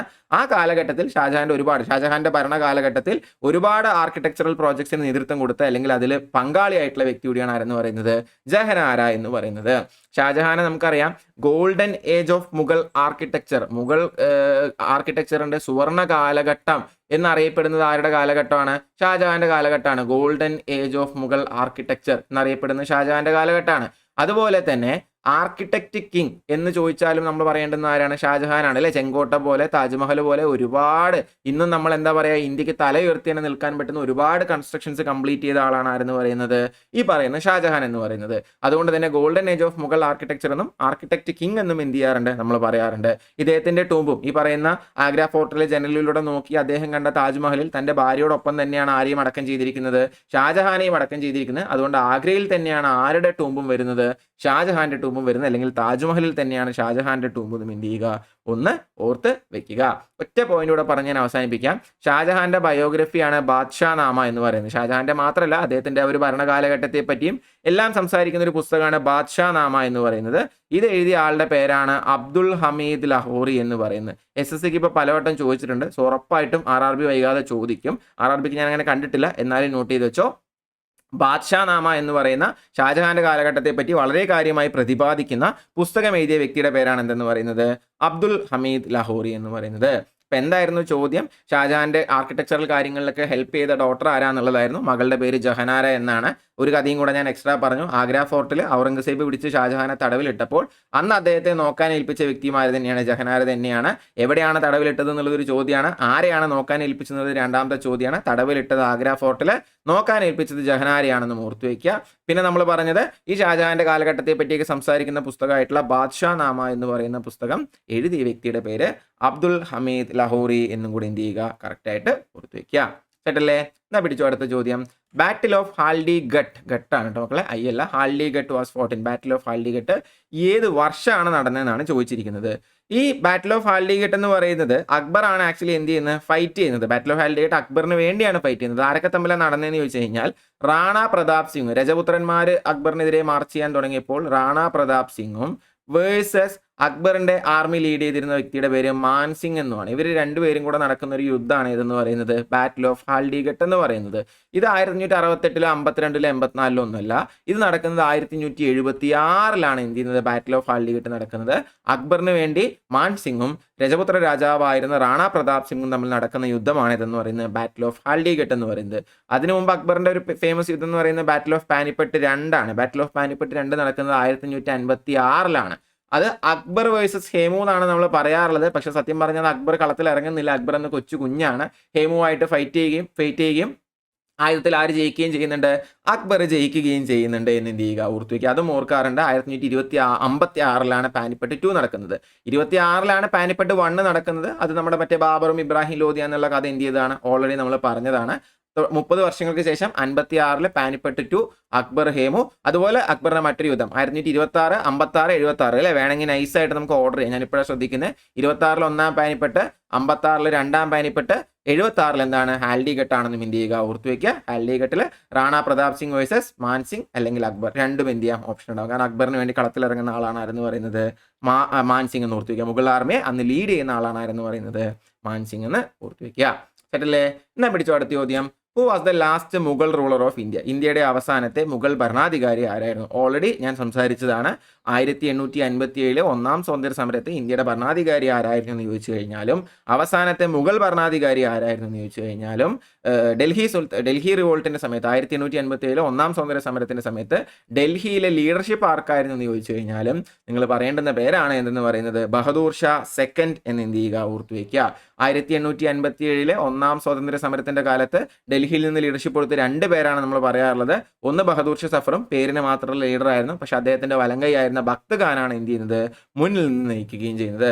പിന്നെ അതിന്റെ ഭാഗമായിട്ട് ബഹദൂർ ഷാ സഫറിനെ പിടികൂടിയിട്ട് എങ്ങോട്ട് നാട് കടത്തും, റംഗൂണിലോട്ട് നാട് കടത്തും. അവിടെ വെച്ചിട്ട് 1862 മൂപ്പർ എന്ത് ചെയ്യും, മരിക്കും. 1862 ഓർക്കണമെന്നില്ല എവിടേക്കാണ് നാട് കടത്തിയതെന്ന് പക്ഷെ ചോദിക്കാറുണ്ട്. 1857 സ്വാതന്ത്ര്യ സമരത്തെ തുടർന്ന് ഡൽഹിയിൽ ലീഡർഷിപ്പ് കൊടുത്തതിനെ തുടർന്ന് നിങ്ങൾ അവസാനത്തെ മുഗൾ ഭരണാധികാരിയാണ്, നിങ്ങൾക്ക് ഞങ്ങളുടെ ഭാഗത്ത് നിന്ന് ഒന്നും കിട്ടാനില്ല എന്നും പറഞ്ഞിട്ട് ബഹദൂർ ഷാ സഫറിനെ നാട് കടത്തുന്നത് എങ്ങോട്ടാണ്, റംഗൂണിലോട്ടാണ് എന്ത് ചെയ്യുക, ഓർത്ത് വെക്കുക. സെറ്റല്ലേ? എന്നാ പിടിച്ചോ അടുത്ത ചോദ്യം. Who was the ruler of Vijayanagara dynasty who ruled in the 16th century? 16-ാം നൂറ്റാണ്ടില് Vijayanagara സാമ്രാജ്യത്തിന്റെ ഭരണാധികാരിയായിരുന്ന വ്യക്തി ആരാന്നാണ് ചോദിക്കുന്നത്. വിജയനഗര സാമ്രാജ്യം 1336 മുതൽ 1672 വരെ ഉണ്ടായിരുന്ന ഒരു ഡൈനാസ്റ്റിയെ നമുക്ക് പറയാൻ പറ്റും. ഈ ലാസ്റ്റ് വർഷത്തിൽ ചില മാറ്റങ്ങൾ ഉണ്ടാവാറുണ്ട്, കാര്യമില്ല. എന്തായാലും എസ്റ്റാബ്ലിഷ് ചെയ്യുന്ന വർഷം ഏതാണ്, 1336 അതും ചോദിക്കാറുണ്ട്. വിജയനഗര സാമ്രാജ്യം സ്ഥാപിക്കപ്പെട്ട വർഷമാണ് ഇതെന്ന് പറയുന്നത് 1336 എന്ന് പറയുന്നത്. ആരൊക്കെയാണിത് ഫൗണ്ട് ചെയ്തതെന്ന് ചോദിച്ചു കഴിഞ്ഞാൽ it was founded by Harihara and Bukka എന്ന് പറയുന്ന 2 ആളുകൾ ചേർന്നാണ് എന്ത് ചെയ്യുന്നത്, ഇത് സ്ഥാപിക്കുന്നത്. ഹരിഹര ആൻഡ് ബുക്ക എന്ന് പറയുന്ന 2 ആളുകളാണ് വിജയനഗര സാമ്രാജ്യത്തിന്റെ സ്ഥാപകരായിട്ട് എന്ത് ചെയ്യുന്നത്, അറിയപ്പെടുന്നത്. ഈ വിജയനഗര സാമ്രാജ്യം ഇപ്പം നിങ്ങൾക്കറിയാം, നമ്മുടെ ഫേമസ് ആയിട്ടുള്ള ഹംപി അല്ലെ, ഹംപി എന്ന് പറയുന്നത് വിജയനഗര സാമ്രാജ്യത്തിന്റെ അവശിഷ്ടമാണ്. ഈ വിജയനഗര സാമ്രാജ്യത്തിന്റെ തലസ്ഥാനമായിരുന്നു ഇതെന്ന് പറയുന്നത് ഹംപി എന്ന് പറയുന്നത്. മറ്റൊരു രീതിയിലും ചോദിക്കാറുണ്ട്, ഈ വിജയനഗര സാമ്രാജ്യത്തിന്റെ തലസ്ഥാനമായിരുന്ന ഹംപി ഏത് നദിയുടെ തീരത്ത് സിറ്റുവേറ്റ് ചെയ്യുന്നു എന്ന് ചോദിക്കാറുണ്ട്. തുംഗഭദ്ര നദിയുടെ തീരത്ത് സിറ്റുവേറ്റ് ചെയ്യുന്ന സ്ഥലമാണ് ഇതെന്ന് പറയുന്നത് ഈ പറയുന്ന ഹംപി എന്നുകൂടെ എന്ത് ചെയ്യുക, ഓർത്തുവയ്ക്കുക. നമ്മളോട് ചോദിച്ചത് ഇതൊന്നുമല്ല, വഴിയെ പോയപ്പോൾ ഏറ്റവും ഇമ്പോർട്ടൻ്റ് ആയിട്ടുള്ള 1-2 കാര്യങ്ങൾ ഞാൻ പറഞ്ഞു തന്നു എന്നുള്ളതേ ഉള്ളൂ. വിജയനഗര സാമ്രാജ്യം സ്ഥാപിച്ചത് ഹരിഹരനും ബുക്കനും ചേർന്നും, തലസ്ഥാന നഗരം ഹംപിയും. അത് നിൽക്കുന്നത് ഏത് നദിയുടെ തീരത്താണെന്ന് ചോദിച്ചു കഴിഞ്ഞാൽ തുംഗഭദ്രയിലാണ് നമ്മൾ പറഞ്ഞു അല്ലേ. ഈ വിജയനഗര സാമ്രാജ്യം എന്ന് പറയുമ്പോൾ തന്നെ നമ്മുടെ മനസ്സിൽ ഒരു ഭരണാധികാരിയാണ് വരിക. അത് ആദിശങ്കരനോ രാജരാജ ചോളനോ പുലികേശൻ രണ്ടാമനോ അല്ല. ആ ഭരണാധികാരിയുടെ പേര് കൃഷ്ണദേവരായൻ എന്നാണ്. വിജയനഗര സാമ്രാജ്യത്തിലെ ഏറ്റവും ഗ്രേറ്റസ്റ്റ് റൂളർ ആരാണ് എന്ന് ചോദിക്കാറുണ്ട്. വിജയനഗര സാമ്രാജ്യത്തിലെ ഏറ്റവും ഗ്രേറ്റസ്റ്റ് റൂളർ എന്നറിയപ്പെടുന്നതും ആര് തന്നെയാണ്, ഈ പറയുന്ന കൃഷ്ണദേവരായനാണ് എന്ന് ഓർത്തുവയ്ക്കുക. ഇദ്ദേഹം നന്നായി എഴുതുകയും വായിക്കുകയൊക്കെ ചെയ്യായിരുന്നു. അതുകൊണ്ട് തന്നെ ഇദ്ദേഹത്തിന് വേറെയും കുറേ പേരുകളുണ്ട്. ആന്ധ്രാഭോജ എന്നറിയപ്പെടുന്ന ഭരണാധികാരി ആരാന്ന് ചോദിക്കാറുണ്ട്. ആന്ധ്രാഭോജ എന്നറിയപ്പെടുന്ന ഭരണാധികാരിയാണ് ആരെന്ന് പറയുന്നത് കൃഷ്ണദേവരായൻ എന്ന് പറയുന്നത്. അതുപോലെ മൂപ്പര് പുസ്തകങ്ങൾ എഴുതിയായിരുന്നു. 2 പുസ്തകങ്ങൾ എപ്പോഴും ചോദിക്കാറുള്ള 2 പുസ്തകങ്ങളുണ്ട്. ഒന്നിന്റെ പേരാണ് അമുക്തമാല്യത എന്ന് പറയുന്നത്.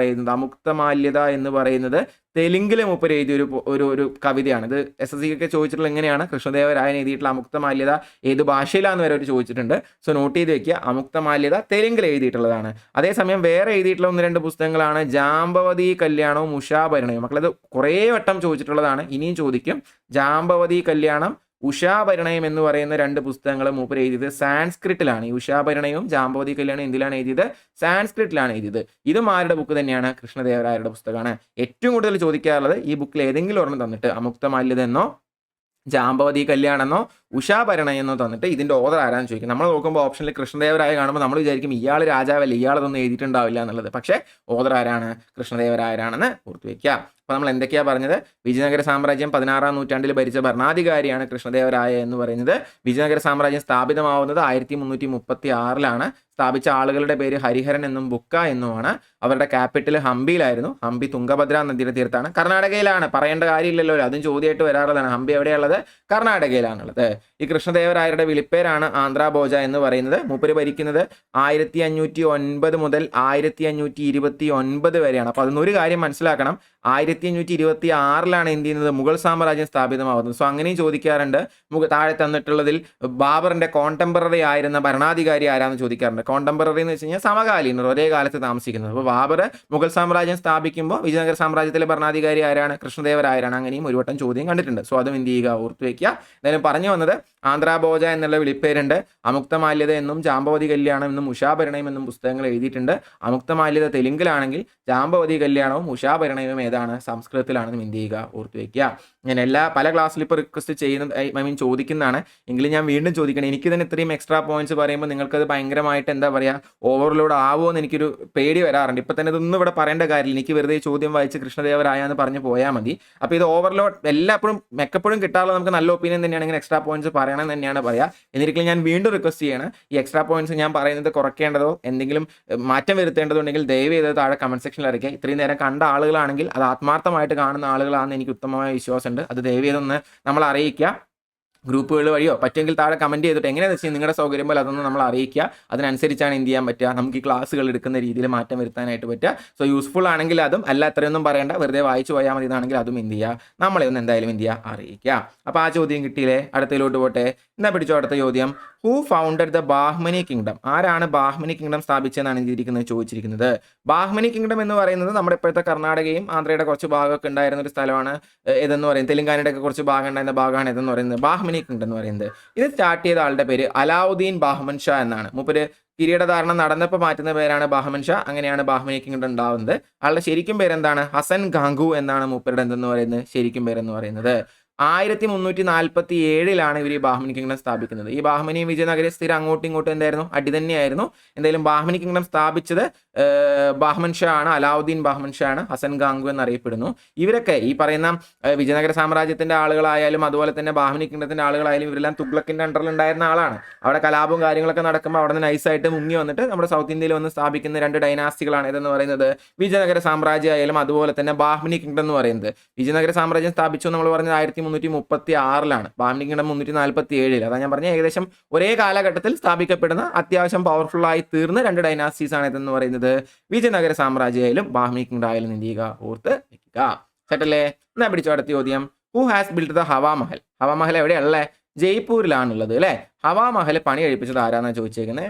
RRB ഒരു ഫേവറേറ്റ് ക്വസ്റ്റ്യൻ ആണെന്ന് പറയേണ്ടി വരും. കാരണം ഏത് പരീക്ഷയിലും RRB ചോദ്യം ഏതെങ്കിലും ഒരു ഷിഫ്റ്റിൽ ചോദിക്കാറുണ്ട്. ഹവാമഹൽ പണി കഴിപ്പിച്ച വ്യക്തിയുടെ പേര് രാജസ്ഥാനിലെ ആ സമയത്ത് രാജാവായിരുന്ന മഹാരാജ സവായ് പ്രതാപ് സിംഗ് ആണ് എന്ത് ചെയ്യുന്നത്, ഹവാമഹൽ പണി കഴിപ്പിക്കുന്നതെന്ന് ഓർത്തു വയ്ക്കുക. അത്രയേ ഉള്ളൂ, സ്ട്രേറ്റ് ക്വസ്റ്റ്യൻ ആണ്. അടുത്തത്, Charminar of Hyderabad was built by? ചാർമിനാറൊക്കെ പണിയഴിപ്പിക്കുന്ന ഈ പറയുന്ന ബാഹ്മനി കിങ്ഡത്തിലെ ഭരണാധികാരികളാണ്. ഇതിൽ ഈ ചാർമിനാർ പണിയഴിപ്പിക്കുന്നത് അല്ലെങ്കിൽ ഇങ്ങനെ ചോദിക്കാറുണ്ട്, who founded the city of Hyderabad? Hyderabad നഗരം പണിയഴിപ്പിച്ചത് ആരാണ്? ആഗ്ര സിക്കന്ദർ ലോധി എന്ന് നമ്മൾ പറഞ്ഞായിരുന്നു അല്ലേ. അതുപോലെ ഹൈദരാബാദ് നഗരത്തിന്റെ സ്ഥാപകൻ ആരാന്ന് ചോദിച്ചു കഴിഞ്ഞാലും ചാർമിനാറിന്റെ സ്ഥാപകൻ ആരാന്ന് ചോദിച്ചു കഴിഞ്ഞാലും ഇനിയിപ്പോൾ ഗോൽക്കൊണ്ട ഫോർട്ട്, ഹൈദരാബാദിലുള്ള തന്നെയുള്ള ഒരു ഫോർട്ടാണ് ഗോൽക്കൊണ്ട ഫോർട്ട് എന്ന് പറയുന്നത്. ഈ ഭാഗത്തു നിന്നാണ് നമുക്ക് നമ്മുടെ മറ്റേ കോഹിനൂർ ഡയമണ്ട് ഒക്കെ കണ്ടെടുത്തിട്ടുള്ളത്. അതും കഴിഞ്ഞ വട്ടം NTPC ചോദിച്ചിട്ടുള്ളതാണ്. ആ ഗോൽക്കൊണ്ട ഫോർട്ട് എന്ന് പറയുന്നതും ഹൈദരാബാദ് എന്ന് പറയുന്നതും ഹൈദരാബാദിലെ ചാർമിനാർ എന്ന് പറയുന്നതും എല്ലാം പണിയഴിപ്പിച്ച വ്യക്തിയുടെ പേര് മുഹമ്മദ് ഖുലി കുത്തുബ് ഷാ എന്നാണ്. എന്താണ്? മുഹമ്മദ് ഖുലി കുത്തുബ് ഷാ എന്നാണ്. ഗോൽക്കൊണ്ട ഫോർട്ട് പണിയഴിപ്പിച്ച ആളായാലും ചാർമിനാർ പണിയഴിപ്പിച്ച ആളായാലും ഇനി ഹൈദരാബാദ് നഗരം തന്നെ പണിയഴിപ്പിച്ച ആളായാലും എന്തെന്ന് പറയുന്നത് പേര് എന്ന് പറയുന്നത്. സെറ്റല്ലേ? എന്നാ പിടിച്ചോ അടുത്ത ചോദ്യം. Dash where the first discovery sea route to India. ഇന്ത്യയിലോട്ട് ആദ്യമായിട്ട് സീ റൂട്ട് കണ്ടുപിടിച്ചത് ആരാന്നാണ്? അത് ഫ്രഞ്ചോ അല്ല, ഇംഗ്ലീഷോ അല്ല, ഡച്ചോ അല്ല, പോർച്ചുഗീസുകാരാണ് ഇന്ത്യയിൽ നിന്നാണ് നമുക്ക് അറിയുന്നതാണ്. അങ്ങനെയാണ് ആര് വരുന്നത്? നമ്മുടെ വാസ്കോഡ ഗാമ ഇന്ത്യയിൽ കാലുകുത്തുന്നത്. ഈ ഫോറിൻ പവേഴ്സ് ഇന്ത്യയിൽ വരുന്ന ഓർഡർ ഓർത്ത് വയ്ക്കാൻ നിങ്ങൾക്ക് കോഡ് അറിയുന്നത് വിചാരിക്കുന്നുണ്ടാവും. പോർച്ചുഗീസ്, ഡച്ച്, ബ്രിട്ടീഷ്, ഫ്രഞ്ച്, ഇങ്ങനെയാണ് നമ്മൾ പറയുക. ഈ ഓർഡറിലാണ് എന്ത് ചെയ്യുന്നത് അവർ വരുന്നത്. അത് ഓർക്കാനായിട്ട് മലയാളത്തിലാണ് ഒരു കോഡ് പറയുക. പോഡാ ബീഫെ എന്നാണ് പറയുക. പോ ഡാ ഡാ ഡച്ച് മലയാളത്തിൽ ഓർത്താൽ മതി. ബി ബി എഫ് പോഡാ ബീഫെ, അതായത് പോർച്ചുഗീസിലെ പി, ഡച്ചിലെ ഡാ, ബ്രിട്ടീഷിലെ ബി, ഫ്രഞ്ചിലെ ഫ്രഞ്ച്. അപ്പോൾ ഇതൊന്ന് ചേർത്ത് വായിക്കുമ്പോൾ PDBF ആണ്. പോഡാ ബീഫെ എന്നാണ് നമ്മൾ പൊതുവെ ഓർക്കാറുള്ളത്. P for Portuguese, D for Dutch, B for British, F for French. ഇവർ വന്ന ഓർഡർ ഓർത്ത് വയ്ക്കുക. ഇത് എപ്പോഴും ചോദിക്കാറുണ്ട്. ഇന്ത്യയിൽ ആദ്യം വന്ന യൂറോപ്യൻ പവർ ഏതാണെന്നുള്ളത് പോർച്ചുഗീസുകാരാണ്. ഇന്ത്യയിൽ അവസാനം വരുന്ന യൂറോപ്യൻ പവർ ആരാ? ഫ്രഞ്ചുകാരാണ്. പക്ഷേ ഇതിൽ ഏറ്റവും സ്ട്രോങ് ആയി നിന്നത് ആരായിരുന്നു? ബ്രിട്ടീഷുകാരാണെന്നുള്ളതും ഇന്ത്യയിൽ നിന്നാണ് നമുക്ക് അറിയുന്നതാണ്. വാസ്കോഡ ഗാമ ഇന്ത്യയിൽ വന്ന വർഷം 1498 എന്ത് ചെയ്യുന്നത്? കാപ്പാട് കടപ്പുറത്ത് വാസ്കോഡ ഗാമ ലാൻഡ് ചെയ്യുന്നതും എന്ത് ചെയ്യുക? മനസ്സിലാക്കി വയ്ക്കുക. അപ്പോൾ അടുത്തത്, who discovered the sea route India? ഇന്ത്യയിലേക്കുള്ള സീ റൂട്ട് ആരാ കണ്ടുപിടിച്ചാന്ന് ചോദിച്ചേക്കുന്നത്. തൊട്ടു മുമ്പ് ഏത് രാജ്യക്കാരാന്നുള്ളതായിരുന്നു. ഇവിടെ ആളുടെ പേരാണ് ചോദിച്ചേക്കുന്നത്. നമ്മളിപ്പോൾ പറഞ്ഞതേ ഉള്ളൂ. ഈ റൂട്ട് കണ്ടുപിടിച്ച വ്യക്തിയുടെ പേര് വാസ്കോഡ ഗാമ എന്നാണ്. ഏത് വർഷമാണെന്ന് ഞാൻ പറഞ്ഞു. 1498 എന്ത് ചെയ്യുന്നത്? വാസ്കോഡ ഗാമ വരുന്നത്. കൃത്യമായിട്ട് ഒന്നും കൂടെ കറക്റ്റായിട്ട് പറഞ്ഞാൽ 1498 മെയ് 20 നമ്മുടെ കൊച്ചു കേരളത്തിലെ കാലിക്കറ്റിലെ കാപ്പാടിലാണ് എന്ത് ചെയ്യുന്നത്? വാസ്കോഡ ഗാമ കാലുകുത്തുന്നത്. വാസ്കോഡ ഗാമ വന്ന ഷിപ്പിന്റെ പേര് ചോദിക്കാറുണ്ട്. വാസ്കോഡ ഗാമ വന്ന ഷിപ്പിന്റെ പേര് സാവോ ഗബ്രിയേൽ എന്നാണ്. വാസ്കോഡ ഗാമ വന്ന ഷിപ്പിന്റെ പേര് സാവോ ഗബ്രിയേൽ എന്നാണ്. കേപ്പ് ഓഫ് ഗുഡ് ഹോപ്പ് ചുറ്റിയാണ് അവർ വരുന്നത്. ജോഗ്രഫിയിൽ നിങ്ങൾ പഠിച്ചിട്ടുണ്ടാവും, ഞാൻ അങ്ങോട്ട് പോകുന്നില്ല. എന്തായാലും വാസ്കോഡ ഗാമ ലാൻഡ് ചെയ്തത് 1498 മെയ് 20 സാവോ ഗബ്രിയേൽ എന്ന് പറയുന്ന കപ്പലിലാണ് എന്ത് ചെയ്യുന്നത്? പോർച്ചുഗീസുകാരനായ വാസ്കോഡ ഗാമ ആദ്യമായി ഇന്ത്യയിൽ ലാൻഡ് ചെയ്യുന്നത്. എന്നാ പിടിച്ചോ അടുത്ത ചോദ്യം. When was Goa captured by Portuguese? നമുക്കറിയാം ഒരുപാട് കാലം പോർച്ചുഗീസുകാർ ഉണ്ടായിരുന്ന ഇന്ത്യയിൽ ഒരു സ്ഥലമാണ് ഗോവ എന്ന് പറയുന്നത്, അല്ലേ? ഈ ഗോവ പോർച്ചുഗീസുകാർ പിടിക്കുന്നത് ബാറ്റിൽ ഓഫ് ഗോവ എന്ന് പറയുന്ന ഒരു യുദ്ധത്തിലൂടെയാണ്. ആ ബാറ്റിൽ ഓഫ് ഗോവ നടക്കുന്നത് 1510 AD ബാറ്റിൽ ഓഫ് ഗോവ നടന്ന വർഷം ഏതാണെന്ന് ചോദിക്കാറുണ്ട്. ഏത് വർഷം? ഇല്ലെങ്കിൽ ഇങ്ങനെ ഇൻഡയറക്റ്റ് ആയിട്ട് ഏത് വർഷമാണ് പോർച്ചുഗീസുകാർ ഗോവ പിടിച്ചെടുത്തതെന്ന് ചോദിക്കാറുണ്ട്. എല്ലാത്തിനും ഉത്തരം ബാറ്റിൽ ഓഫ് ഗോവ 1510. ഇനിയിപ്പോൾ തിരിച്ചും ചോദിക്കാറുണ്ട്. പോർച്ചുഗീസുകാരുടെ ഹെഡ് ക്വാർട്ടേഴ്സ് ഇന്ത്യയിൽ എവിടെയാണെന്ന് ചോദിക്കാറുണ്ട്. പോർച്ചുഗീസുകാരുടെ ഹെഡ് ക്വാർട്ടേഴ്സ് ഇന്ത്യയിൽ എവിടെയായിരുന്നു? ഗോവയിലായിരുന്നു എന്നും എന്ത് ചെയ്യുക? ഓർത്ത് എന്നാ പിടിച്ചോ അടുത്ത ചോദ്യം. In which year was the British East India company formed? ഇന്ത്യയിൽ എപ്പോഴാണ് ബ്രിട്ടീഷ് ഈസ്റ്റ് ഇന്ത്യ കമ്പനി രൂപീകരിച്ചത് എന്നാണ് ചോദിച്ചിരിക്കുന്നത്. ഇന്ത്യയിൽ ബ്രിട്ടീഷ് ഈസ്റ്റ് ഇന്ത്യ കമ്പനി രൂപീകരിക്കുന്ന വർഷം 1600. മറ്റൊരു രീതിയിൽ ചോദിക്കാറുണ്ട്. ബ്രിട്ടീഷ് ഈസ്റ്റ് ഇന്ത്യ കമ്പനി ഇന്ത്യയിൽ രൂപീകരിക്കുമ്പോൾ ഇന്ത്യയുടെ ഭരണാധികാരി ആരായിരുന്നു? അക്ബറിന്റെ കാലഘട്ടത്തിലാണ് എന്ത് ചെയ്യുന്നത്? 1600 ബ്രിട്ടീഷ് ഈസ്റ്റ് ഇന്ത്യ കമ്പനി രൂപീകരിക്കപ്പെടുന്നത്. ഇനി ഡച്ച് ഈസ്റ്റ് ഇന്ത്യ കമ്പനി രൂപീകരിച്ച വർഷം ഏതാണെന്ന് ചോദിച്ചു കഴിഞ്ഞാൽ 2 വർഷങ്ങൾക്ക് ശേഷം 1602 ഡച്ച് ഈസ്റ്റ് ഇന്ത്യ കമ്പനി രൂപീകരിക്കുന്നത്. അങ്ങനെ ചോദിച്ച് കണ്ടിട്ടില്ല, എന്നാലും ഓർത്ത് വെച്ചോ. പക്ഷെ ഇത് രണ്ടും ചോദ്യമാണ്. ഇംഗ്ലീഷ് ഈസ്റ്റ് ഇന്ത്യ കമ്പനി ഇന്ത്യയിൽ രൂപീകരിക്കുന്നത് 1600 ആ സമയത്തെ മുഗൾ ഭരണാധികാരിയുടെ പേര് അക്ബർ എന്നാണെന്നും എന്ത് ചെയ്യുക? മനസ്സിലാക്കി വെക്കുക. സെറ്റല്ലേ? എന്നാ പിടിച്ചോ അടുത്ത ചോദ്യം. In which city of India did the east India company setup there first trading centre? അവരുടെ ആദ്യത്തെ ട്രേഡിംഗ് സെന്റർ അല്ലെങ്കിൽ അവരുടെ ആദ്യത്തെ ഫാക്ടറി ഇന്ത്യയിൽ എവിടെയാണ് പണിയെടുപ്പിച്ചതെന്നാണ് ചോദിച്ചിരിക്കുന്നത്. അത് ഡൽഹിയിലോ മുംബൈയിലോ അഹമ്മദാബാദിലോ അല്ല. അതെവിടെയാണ് പണിയെടുപ്പിച്ചത്? സൂറത്തിലാണ് പണിയെടുപ്പിച്ചത്. Very important. ഇത് സ്ഥാപിക്കപ്പെടുന്ന വർഷം 1613. രണ്ടും തമ്മിൽ പലർക്കും മാറിപ്പോവാറുണ്ട്. ഈസ്റ്റ് ഇന്ത്യ കമ്പനി രൂപീകരിച്ച വർഷമാണ് 1600. ഇന്ത്യയിൽ അവർ ആദ്യമായിട്ടൊരു ഫാക്ടറി സെറ്റപ്പ് ചെയ്യുന്നത് അല്ലെങ്കിൽ ആദ്യമായിട്ട് ട്രേഡിംഗ് സെന്റർ സെറ്റപ്പ് ചെയ്യുന്ന വർഷമാണ് 1613. അപ്പോൾ east India company factory setup ചെയ്ത് എവിടെയാണെന്ന് ചോദിച്ചു കഴിഞ്ഞാൽ അതെവിടെയാണ്? സൂറത്തിലാണെന്നുമാണ് എന്ത് ചെയ്യേണ്ടത്? നിങ്ങൾ പറയേണ്ടത്. ഇത് ഈ വരുന്നത് ആരുടെ കാലഘട്ടത്തിലാണെന്ന് വെച്ച് കഴിഞ്ഞാൽ അക്ബറിന്റെ കാലഘട്ടത്തിലല്ല. അപ്പോഴത്തേക്കും അക്ബർ നാട് നീങ്ങി. പിന്നെ വരുന്ന ഭരണാധികാരി ആരാണ്? ജഹാംഗീറിന്റെ കാലഘട്ടത്തിലാണ് എന്ത് ചെയ്യുന്നത്? ഈ പറയുന്ന ഫാക്ടറി എന്ത് ചെയ്യുന്നത്? സൂറത്തിൽ 1613 എന്ത് ചെയ്യുന്നത്? സെറ്റപ്പ് ചെയ്യുന്നത്. അതിന്റെ പെർമിഷൻ ചോദിക്കാനായിട്ട് വരുന്ന ആളുടെ പേര് ക്യാപ്റ്റൻ വില്യം ഹോക്കിൻസ് എന്നാണ്. ഞാൻ പറയണ്ടെന്ന് വിചാരിച്ചാണ്, പക്ഷേ പലപ്പോഴും ഇങ്ങനെ ഈസ്റ്റ് ഇന്ത്യ കമ്പനിയുടെ കഥയൊന്നും പറഞ്ഞില്ലെങ്കിലും ചോദിക്കാറുണ്ട്. ക്യാപ്റ്റൻ വില്യം ഹോക്കിൻസ് ഏത് മുഗൾ ഭരണാധികാരിയുടെ കൊട്ടാരത്തിലാണ് വന്നത് എന്ന് ചോദിക്കാറുണ്ട്. അങ്ങനെ ചോദിച്ചാൽ പറഞ്ഞു കൊടുക്കണം. ക്യാപ്റ്റൻ വില്യം ഹോക്കിൻസ് വന്നത് ജഹാംഗീറിന്റെ കൊട്ടാരത്തിലാണ്. അങ്ങനെ അതിന്റെ ശ്രമഫലമായിട്ട് ജഹാംഗീർ ആദ്യം സമ്മതിക്കുന്നൊന്നുമില്ല, പിന്നെയാണ് സമ്മതിക്കുന്നത്. എന്തായാലും അതിന്റെ ശ്രമഫലമായിട്ട് 1613 സൂറത്തിൽ എന്ത് ചെയ്യുന്നുണ്ട്? ഇംഗ്ലീഷുകാർ അവരുടെ ആദ്യത്തെ ഫാക്ടറി സെറ്റപ്പ് ചെയ്യുന്നുണ്ടെന്നും എന്ത് ചെയ്യുക? മനസ്സിലാക്കുക. സെറ്റല്ലേ? എന്നാ പിടിച്ചു അടുത്ത ചോദ്യം. The battle of Plassey was fort between the east India company and the dash. Battle of Plassey ആരൊക്കെ തമ്മിലാണ് നടന്നത് എന്നാണ് ചോദിച്ചിരിക്കുന്നത്. ബാറ്റിൽ ഓഫ് പ്ലാസി നമുക്കറിയാം 1757 നടക്കുന്ന യുദ്ധമാണ് ഇതെന്ന് പറയുന്നത് ബാറ്റിൽ ഓഫ് പ്ലാസി എന്ന് പറയുന്നത്.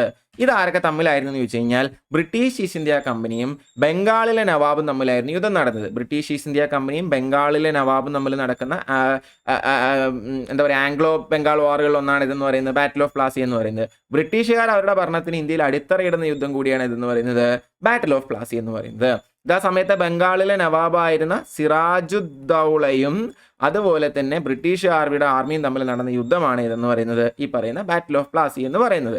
അതിൽ ആര് ജയിക്കും? ബ്രിട്ടീഷുകാർ നിസ്സംശയം വളരെ ഈസിലി ജയിക്കും. സിറാജുദ്ദൗള പരാജയപ്പെടും. അതിലന്ന് സിറാജുദ്ദൗള പരാജയപ്പെടുന്ന സത്യം പറഞ്ഞാൽ സിറാജുദ്ദൗളയുടെ മെയിൻ സൈന്യാധിപൻ സിറാജുദ്ദൗളയെ ചതിച്ചിട്ട് യുദ്ധത്തിന് ഇറങ്ങില്ല. സിറാജുദ്ദൗളയുടെ അന്നത്തെ മെയിൻ പടനായകന്റെ പേര് മിർജാഫർ എന്നാണ്. ഈ മിർജാഫറിന് ബ്രിട്ടീഷുകാർ എന്ത് ചെയ്യും? അടുത്ത നവാബ് വട്ടം ഓഫർ ചെയ്യും. സിറാജുദ്ദൗളയെ തോൽപ്പിച്ചു കഴിഞ്ഞാൽ നിങ്ങളെ ഞങ്ങൾ എന്താക്കാം, അടുത്ത ബംഗാളിന്റെ നവാബാക്കി മാറ്റാം എന്നുള്ള ഓഫറിൽ വീണിട്ട് മിർജാഫർ എന്ത് ചെയ്യും? സിറാജുദ്ദൗളയെ ചതിക്കുകയാണ് ചെയ്യുന്നത്. അങ്ങനെയാണ് ഈസി വിക്ടറി ആർക്ക് കിട്ടുന്നത്?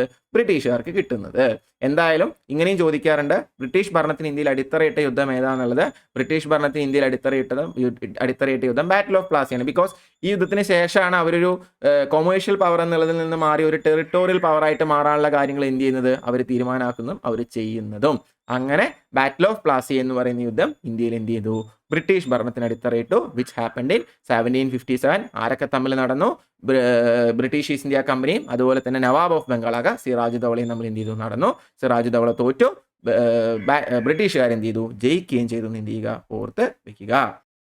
അടുത്ത ചോദ്യം ബാറ്റിൽ ഓഫ് പ്ലാസി ആയിട്ട് തന്നെ ബന്ധപ്പെട്ട ചോദ്യമാണ്. In the battle of Plassey who lead the troops of the British East India company? തൊട്ടുമുമ്പ് ഇപ്പം ഞാൻ നിങ്ങൾക്ക് പറഞ്ഞു തന്നിട്ടുണ്ടായിരുന്നു, ഈ ബാറ്റിൽ ഓഫ് പ്ലാസി എന്ന് പറയുന്നത് ഈസ്റ്റ് ഇന്ത്യ കമ്പനിയും അതുപോലെ തന്നെ ബംഗാളിലെ നവാബുമായ സിറാജുദ്ദൗളയുമായിട്ട് നടന്ന യുദ്ധമെന്ന് പറഞ്ഞിട്ടുണ്ടായിരുന്നു അല്ലേ. ഇതിൽ ഈ ബ്രിട്ടീഷ് ഈസ്റ്റ് ഇന്ത്യ കമ്പനിക്ക് വേണ്ടി ആരാണ് പടപൊരുത്തിയത് എന്നാണ് ചോദിച്ചിരിക്കുന്നത്. ബ്രിട്ടീഷ് ഈസ്റ്റ് ഇന്ത്യ കമ്പനിക്ക് വേണ്ടിയിട്ട് അവരുടെ ട്രൂപ്പുകളെ ലീഡ് ചെയ്ത മുന്നിൽ നിന്ന് നയിച്ച വ്യക്തിയാണ് ആരെന്ന് പറയുന്നത്? റോബർട്ട് ക്ലൈവ് എന്ന് പറയുന്നത്. വളരെ ചെറിയ പ്രായമാണ് റോബർട്ട് ക്ലൈവിനുള്ളൂ. 20 വയസ്സോ 21 വയസ്സോ അങ്ങനെ എന്തോ ഉള്ളൂ. വളരെ ചെറിയ പ്രായത്തിലാണ് റോബർട്ട് ക്ലൈവ് എന്ത് ചെയ്തിരിക്കുന്നത്? ഈ പറയുന്ന അച്ചീവ്മെന്റ് നടത്തിയിരിക്കുന്നത്. എന്തായാലും ബാറ്റിൽ ഓഫ് പ്ലാസി ആരൊക്കെ തമ്മിൽ നടന്നു എന്ന് ചോദിച്ചു കഴിഞ്ഞാൽ ഇനി നമുക്ക് സിമ്പിൾ ആയിട്ട് പറയാൻ പറ്റും, അത് British East India Company versus nawab of Bengal, ബംഗാളിന്റെ നവാബ് തമ്മിൽ നടന്ന യുദ്ധമാണെന്ന് പറയാൻ പറ്റും. പക്ഷേ വളരെ സ്പെസിഫിക് ആയിട്ട് പറഞ്ഞെങ്കിൽ ഇനി നമുക്കത് പറയാൻ പറ്റും ആരൊക്കെ തമ്മിലാണ് നടന്നത്? ബ്രിട്ടീഷ് ഈസ്റ്റ് ഇന്ത്യ കമ്പനിക്ക് വേണ്ടി മുന്നിൽ നിന്ന് നയിച്ചത് റോബർട്ട് ക്ലൈവും അതുപോലെ തന്നെ ബംഗാളിലെ നവാബായിരുന്നത് ആ സമയത്ത് ആരുമാണ്? സിറാജുദ്ദൗളയുമാണ് എന്ന് എന്ത് ചെയ്യാൻ പറ്റും? നിങ്ങൾക്ക് കൃത്യമായിട്ട് പറയാൻ പറ്റും. അപ്പം അതും കൂടെ എന്ത് ചെയ്യുക? ഒന്നുകൂടെ ഓർത്തു വയ്ക്കുക. എന്നാൽ പിടിച്ചോ അടുത്ത ചോദ്യം. In which year was battle of Buxar fort? ആരൊക്കെ തമ്മിലാണ് അല്ലെങ്കിൽ ഏത് വർഷമാണ് ബാറ്റിൽ ഓഫ് ബക്സാർ നടന്നതെന്നാണ് ചോദിച്ചിരിക്കുന്നത്. ബാറ്റിൽ ഓഫ് ബക്സാർ നടക്കുന്നത് ഇതുപോലെ തന്നെ ബ്രിട്ടീഷുകാരും വേഴ്സസ് ആ സമയത്തെ മുഗൾ എംപറർ ആയിരുന്ന ഷാ ആലം ടൂവും അതുപോലെ തന്നെ ബംഗാളിൻ്റെയും ഔദിൻ്റെയൊക്കെ നവാബുകളുടെ ഒരു കോമ്പിനേഷനിലാണ് എന്ത് നടക്കുന്നത്. അപ്പം നവാബ് ഓഫ് ബംഗാൾ അതുപോലെ തന്നെ നവാബ് ഓഫ് ഔദ് എന്ന് പറയുന്ന സ്ഥലത്തെ നവാബും അതുപോലെ തന്നെ ആ സമയത്ത് മുഗൾ എംപറർ ആയിരുന്ന ഷാ ആലം ടൂവും വേഴ്സസ് ബ്രിട്ടീഷുകാരും നമ്മൾ നടക്കുന്ന യുദ്ധമാണ് ഇതെന്ന് പറയുന്നത് ബാറ്റിൽ ഓഫ് ബക്സാർ എന്ന് പറയുന്നത്. ഇതിലും ആര് തന്നെയാണ് ജയിക്കുന്നത്? ബ്രിട്ടീഷുകാർ തന്നെയാണ് എന്ത് ചെയ്യുന്നത്? ഇതിലും ജയിക്കുന്നത്. ഇത് നടന്ന വർഷം 1764 1764 AD ഇത് നടക്കുന്നത്. ബാറ്റിൽ ഓഫ് ബക്സാർ നടക്കുന്നത് ഓർത്ത് വയ്ക്കുക.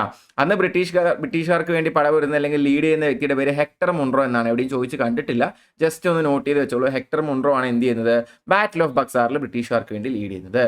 എന്തായാലും ബാറ്റിൽ ഓഫ് ബക്സാർ നടക്കുന്ന വർഷം 1764 AD നടക്കുന്നത്.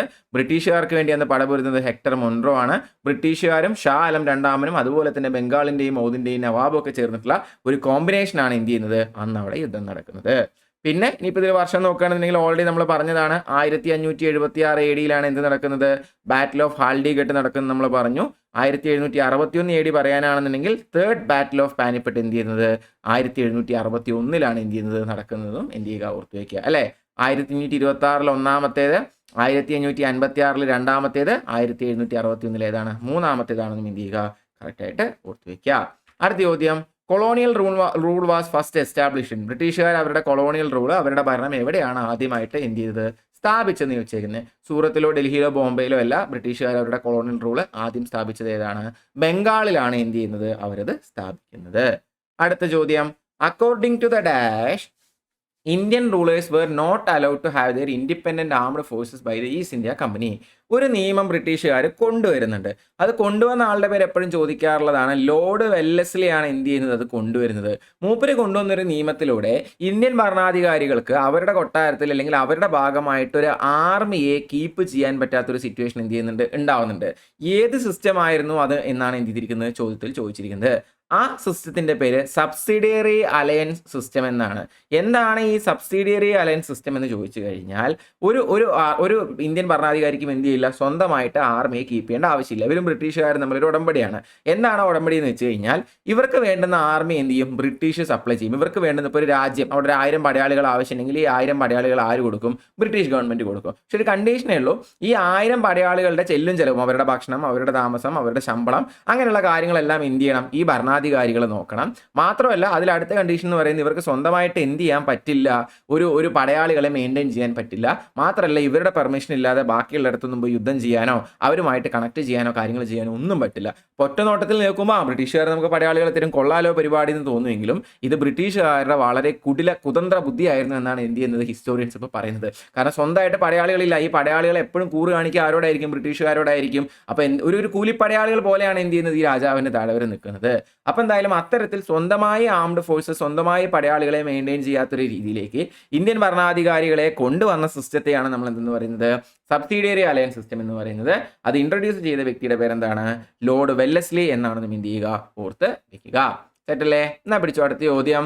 The Mysore palace in Karnataka was an official residence of which of the following dynasties. ഈ ഭാഗം നമ്മൾ പഠിക്കുന്നതൊന്നുമല്ല, പക്ഷെ ഇങ്ങനെ ഒരു ചോദ്യം ഇപ്പോൾ CGL-നും ഈ അടുത്തൊക്കെ ചോദിച്ചിട്ടുണ്ടായിരുന്നു. മൈസൂർ പാലസ് ഏത് ഡൈനാസ്റ്റിയുടെ ഒഫീഷ്യൽ റെസിഡൻസ് ആണെന്നുള്ളത്. വാഡിയാർ ഡൈനാസ്റ്റി അല്ലെങ്കിൽ WODAYR, വോഡയാർ ഡൈനാസ്റ്റി എന്നും പറയാറുണ്ട്. മൈസൂർ കൊട്ടാരം ഏത് ഡൈനാസ്റ്റിയുടെയാണ്, വോഡയാർ ഡൈനാസ്റ്റിയിലാണ് ഓർത്ത് വെച്ചത്. എല്ലാവരും ഇതിനപ്പുറത്തോട്ട് ഇതൊന്നും ചോദ്യം എന്ത് ചെയ്തിട്ടില്ല, എന്നവരെ കണ്ടിട്ടില്ല. ജസ്റ്റ് ഓർത്ത് വയ്ക്കുക, മൈസൂർ പാലസിൽ താമസിച്ചിരുന്നു, ഒഫീഷ്യലി താമസിച്ചിരുന്ന ഏത് ഡൈനാസ്റ്റിയിൽപ്പെട്ട ആളുകളാണ്, വോഡയാർ ഡൈനാസ്റ്റിയിൽപ്പെട്ട ആളുകളാണെന്ന് എന്ത് ചെയ്താൽ മതി, ഓർത്തിരുന്നാൽ മതി. അടുത്തത്, which place out of the following was Tipu Sultan associated with. Tipu Sultan നമുക്കറിയാം മൈസൂർ കടുവയാണ്. ഹൈദരാബാദോ ഔറംഗാബാദോ ബിജാപൂരോ അല്ല, ശ്രീരംഗപട്ടണമായിട്ടാണ് എന്ത് ചെയ്തിരിക്കുന്നത്, ടിപ്പു സുൽത്താൻ ബന്ധപ്പെട്ടിരിക്കുന്നത്. അവിടെ വലിയ വലിയ ഉടമ്പടികളൊക്കെ എന്ത് ചെയ്തിട്ടുള്ളതാണ്, അവർ സൈൻ ചെയ്തിട്ടുള്ളതാണ് എന്നുള്ളതെല്ലാം എന്ത് ചെയ്യുന്നതാണ്, നമുക്ക് അറിയുന്നതാണ്. എന്തായാലും ടിപ്പു സുൽത്താൻ ബന്ധപ്പെട്ടിരിക്കുന്ന സ്ഥലം ശ്രീരംഗപട്ടണമാണ്. അടുത്തത്, the third Mysore war was fought between the years. ആരൊക്കെ തമ്മിലാണ് തേർഡ് മൈസൂർ വാർ ഫൈറ്റ് ചെയ്തെന്നാണ് ചോദിക്കുന്നത്. ബ്രിട്ടീഷുകാരും നിസാംസും മറാത്താസും എഗെയിൻസ്റ്റ് ടിപ്പു ആണ് എന്ത് ചെയ്യുന്നത്, മൂന്നാം മൈസൂർ വാർ നടക്കുന്നത്. ഇതിന് തൊട്ടു മുമ്പത്തെ യുദ്ധത്തിലാണ് ടിപ്പുവിൻ്റെ അച്ഛനെ ചതിച്ചു കൊല്ലുന്നുണ്ട്. അപ്പോൾ ടിപ്പു ആ പകയും കൂടെ വീട്ടാനായിട്ടാണ് പോകുന്നത്. പക്ഷേ ഈ മൂന്നാം മൈസൂർ വാറിൽ ടിപ്പു എന്ത് ചെയ്യുന്നുണ്ട്, ദാരുണമായി പരാജയപ്പെടുന്നുണ്ട്. അന്ന് അവർ ഒരു സൈഡിലുണ്ടായിരുന്നത് ബ്രിട്ടീഷുകാരും അതുപോലെ തന്നെ ഹൈദരാബാദിലെ നിസാമും ബാക്കി നിസാംസും ഒക്കെ അവിടെ ഉണ്ടായിരുന്നു. ഒപ്പം തന്നെ ആരും സപ്പോർട്ട് ഉണ്ടായിരുന്നു, മറാത്താസും സപ്പോർട്ട് ഉണ്ടായിരുന്നു. ഇവർക്ക് 3 പേർക്കും എതിരെയാണ് ആര് പടപൊരുതുന്നത്, ടിപ്പു പടപൊരുതുന്നത്. ഏതില്, മൂന്നാമത്തെ മൈസൂർ വാറിൽ. കാരണം അതിന് മുമ്പത്തെ 2ാം മൈസൂർ വാറിൽ എന്ത് ചെയ്യുന്നുണ്ട്, അച്ഛൻ മരിക്കുന്നുണ്ട്. അച്ഛനായിരുന്ന ഹൈദരാലി, ടിപ്പുവിന്റെ അച്ഛന്റെ പേര് അറിയുന്നുണ്ടാവും, ഹൈദരാലി എന്ത് ചെയ്യുന്നുണ്ട്, മരണപ്പെടുന്നുണ്ട്. സോ അതിന്റെ പകയൊക്കെ വീട്ടാനും കൂടെ വേണ്ടിയിട്ടാണ്. അതിൽ ഭയങ്കരമായ നാശനഷ്ടം ടിപ്പുവിന് ഉണ്ടാവുന്നുണ്ട്. അതിന്റെയൊക്കെ പകയൊക്കെ വീട്ടാനായിട്ട് പോകുന്നതാണ്. പക്ഷെ ഇതിലും ടിപ്പു തോറ്റു. നടക്കുന്ന വർഷം എന്ന് പറയുന്നത് 1700 മുതൽ 92 വരെയാണ്. 1790 മുതൽ 92 വരെയാണ് ഇത് നടക്കുന്നത്. തേർഡ് മൈസൂർ വാർ നടക്കുന്നതെന്നും എന്ത് ചെയ്യുക, ഓർത്ത് വയ്ക്കുക. എന്നാ പിടിച്ചോ അടുത്ത ചോദ്യം. Which kingdom was called a cherry by governor general Lord Dalhousie. Again വേറെ എവിടെയും ഞാൻ കണ്ടിട്ടില്ലാത്തൊരു ചോദ്യമാണ്. ഇതൊരു ചെറി ആണെന്നും ഇത് ഇന്നല്ലെങ്കിൽ നാളെ നമ്മുടെ ബ്രിട്ടീഷുകാരുടെ വായിലേക്ക് വന്ന് വീഴുമെന്നും ഒരു കിങ്ഡത്തെ പറ്റി, ഒരു സ്ഥലത്തെ പറ്റി ലോർഡ് ഡാൽഹൌസി എന്ത് ചെയ്തിരുന്നു അത്രേ, അന്ന് വിശേഷിപ്പിച്ചിരുന്നു അത്രേ. അങ്ങനെ അദ്ദേഹം വിശേഷിപ്പിച്ചിരുന്നത് ഔദിലെ, കിങ്ഡം ഓഫ് ഔദിനെയാണ് എന്ത് ചെയ്തിരുന്നത്, അന്ന് ഈ പറയുന്ന ലോർഡ് ഡാൽഹൌസി ചെറിയായിട്ട് വിശേഷിപ്പിച്ചിരുന്നത്. ഒരു നല്ല പഴുത്ത ചെറിയാണ്, അത് ഇന്നല്ലെങ്കിൽ നാളെ നമ്മുടെ വായിൽ തന്നെ വന്ന് വീണോളും, നമ്മളൊന്നും ചെയ്യണ്ട എന്ന് ഡാൽഹൌസി വിശേഷിപ്പിച്ച ഭരണകൂടം അല്ലെങ്കിൽ കിങ്ഡമാണ്, രാജ്യമാണ് ഇതെന്ന് പറയുന്നത് ഔദ് എന്നും എന്ത് ചെയ്യുക, മനസ്സിലാക്കുക. അങ്ങനെ നമ്മൾ നമ്മുടെ അവസാനത്തെ ചോദ്യത്തിലേക്ക് പോവാണ്. Who took away the peacock throne from India. ഇന്ത്യയിൽ നിന്നും മയൂര സിംഹാസനം കൊണ്ടുപോയതാരാന്നാണ് ചോദിച്ചിരിക്കുന്നത്. ഈ മയൂര സിംഹാസനം പണിയെടുപ്പിച്ചത് ആരാന്ന് ചോദിച്ചു കഴിഞ്ഞാൽ ഷാജഹാനാണ്. ഷാജഹാൻ അന്ന് താജ്മഹൽ കെട്ടിയതിന്റെ 3-4 ഇരട്ടി പൈസ ഇറക്കി ഉണ്ടാക്കിയിട്ടുള്ള സാധനമാണ് ഇതെന്ന് പറയുന്നത്, ഈ പറയുന്ന മയൂര സിംഹാസനം അല്ലെങ്കിൽ പീകോക്ക് ത്രോൺ എന്ന് പറയുന്നത്. താജ്മഹലിന്റെ 4 ഇരട്ടി കാശ് എന്ന് പറയുമ്പോൾ അത് എന്തായിരിക്കും സാധനം, നിങ്ങൾക്ക് ആലോചിച്ചാൽ മനസ്സിലാവില്ലേ. കിലോ കണക്കിന് സ്വർണവും കിലോ കണക്കിന് ഡയമണ്ടും അതുപോലെ തന്നെ പേൾസും മരതകവും അങ്ങനെ എന്തൊക്കെ ചെയ്യാൻ പറ്റുമോ അങ്ങനെ എല്ലാം അലങ്കരിച്ചിരുന്ന സാധനം. ഈവൻ കോഹിനൂർ ഡയമണ്ട് വരെ അതിന്റെ ഭാഗമായിരുന്നു എന്ന് പറയുന്നത്. അങ്ങനെ അലങ്കരിച്ചിരുന്ന ഒരു സാധനമായിരുന്നു മയൂര സിംഹാസനം. ഇത് കൊണ്ടുപോകുന്നത് ഇറാന്റെ ഭരണാധികാരിയായിരുന്ന നാദിർ ഷാ എന്ത് ചെയ്യുന്നുണ്ട്, 1739 ഇന്ത്യ അറ്റാക്ക് ചെയ്യുന്നുണ്ട്. അന്ന് അറ്റാക്ക് ചെയ്യുമ്പോൾ മുമ്പ് ഇത് കൊണ്ടുപോയി എന്നാണ് എന്ത് ചെയ്യുന്നത് പറയപ്പെടുന്നത്. ഇപ്പം ഇതിന്റെ സോഴ്സ് അറിയില്ല, ദുരുക്കി പല ഭാഗങ്ങളിലായി പോയി എന്ന് പറയുന്നുണ്ട്. അല്ല ബ്രിട്ടീഷുകാരുടെ തന്നെ ഇപ്പോഴും ഉണ്ട് എന്നുള്ള കോൺസ്പിറസി തിയറീസ് ഉണ്ട്. എന്തായാലും ഇപ്പം സാധനം നമ്മുടെ നാട്ടിലില്ല. 1739 നാദിർ ഷാ ആണ് എന്ത് ചെയ്യുന്നത് ഇതിവിടെ നിന്ന് മയൂര സിംഹാസനം ഇവിടെ നിന്ന് കൊള്ളയടിച്ച് കൊണ്ടുപോകുന്നതിനിടയിൽ ഇതുകൂടെ എന്ത് ചെയ്യുന്നത് കടത്തിക്കൊണ്ടുപോകുന്നത്. സോ പീകോക്ക് ത്രോൺ ഇന്ത്യയിൽ നിന്ന് ആര് കൊണ്ടുപോയി, നാദിർ ഷാ കൊണ്ടുപോയി. അപ്പോൾ മക്കളെ ഇത്രയും കാര്യങ്ങളാണ് മെഡീവൽ ഇന്ത്യ, മധ്യകാല ഇന്ത്യ എന്ന് പറയുന്ന പാഠഭാഗത്ത് നിന്നും നമുക്ക് RRB NTPCയിൽ ചോദിച്ചിട്ടുള്ള ചോദ്യങ്ങൾ എന്ന് പറയുന്നത്. ടയർ 1ലെയും ടയർ 2ലെയും ചോദ്യങ്ങളെല്ലാം മാക്സിമം എല്ലാം ഞാൻ ഇൻക്ലൂഡ് ചെയ്യാൻ ട്രൈ ചെയ്തിട്ടുണ്ട്. വിട്ടുപോയ ഏതെങ്കിലും അവിടെ എവിടെയെങ്കിലും ഉണ്ടെങ്കിൽ ഒരു 1-2 ഉണ്ടാവുള്ളൂ. പക്ഷേ മാക്സിമം എല്ലാ ചോദ്യങ്ങളും പെറുക്കിയെടുത്ത് നമ്മൾ ഒത്തിരി മെനക്കെട്ട് തന്നെയാണ് ഈ ടോപ്പിക്ക് സെറ്റ് ചെയ്തിട്ടുള്ളതും ചോദ്യങ്ങൾ നിങ്ങൾക്ക് ഡിസ്കസ് ചെയ്തിട്ടുള്ളതും. അപ്പോൾ അത് യൂസ്ഫുൾ ആയി എന്ന് വിചാരിക്കുന്നു. യൂസ്ഫുൾ ആവുന്നുണ്ടെങ്കിൽ അതൊന്ന് അറിയിക്കുക. ഇതിൻ്റെ PDF ഡൗൺലോഡ് ചെയ്യാനുള്ള ലിങ്ക് ഞാൻ താഴെ ഡിസ്ക്രിപ്ഷനിലും ഫസ്റ്റ് കമൻറ്റിലും കൊടുക്കാം. ഇതുപോലെ തന്നെ എല്ലാ RRBയുടെ എന്താ പറയുക ഇതുവരെ ചോദിച്ചിട്ടുള്ള ചോദ്യങ്ങളും എല്ലാം ചേർത്തിട്ടുള്ള ഡൗൺലോഡ് ചെയ്യാനുള്ള PDF ലിങ്ക് ഞാൻ താഴെ ഡിസ്ക്രിപ്ഷനിൽ കൊടുക്കാം. അപ്പോൾ എന്തായാലും ഇത്രയും നേരം ഞാൻ പറഞ്ഞ കാര്യങ്ങൾ ക്ഷമയോടെ കേട്ടിരുന്നതിന് ഒരുപാട് നന്ദി. Thank you for watching academies. Have A nice day.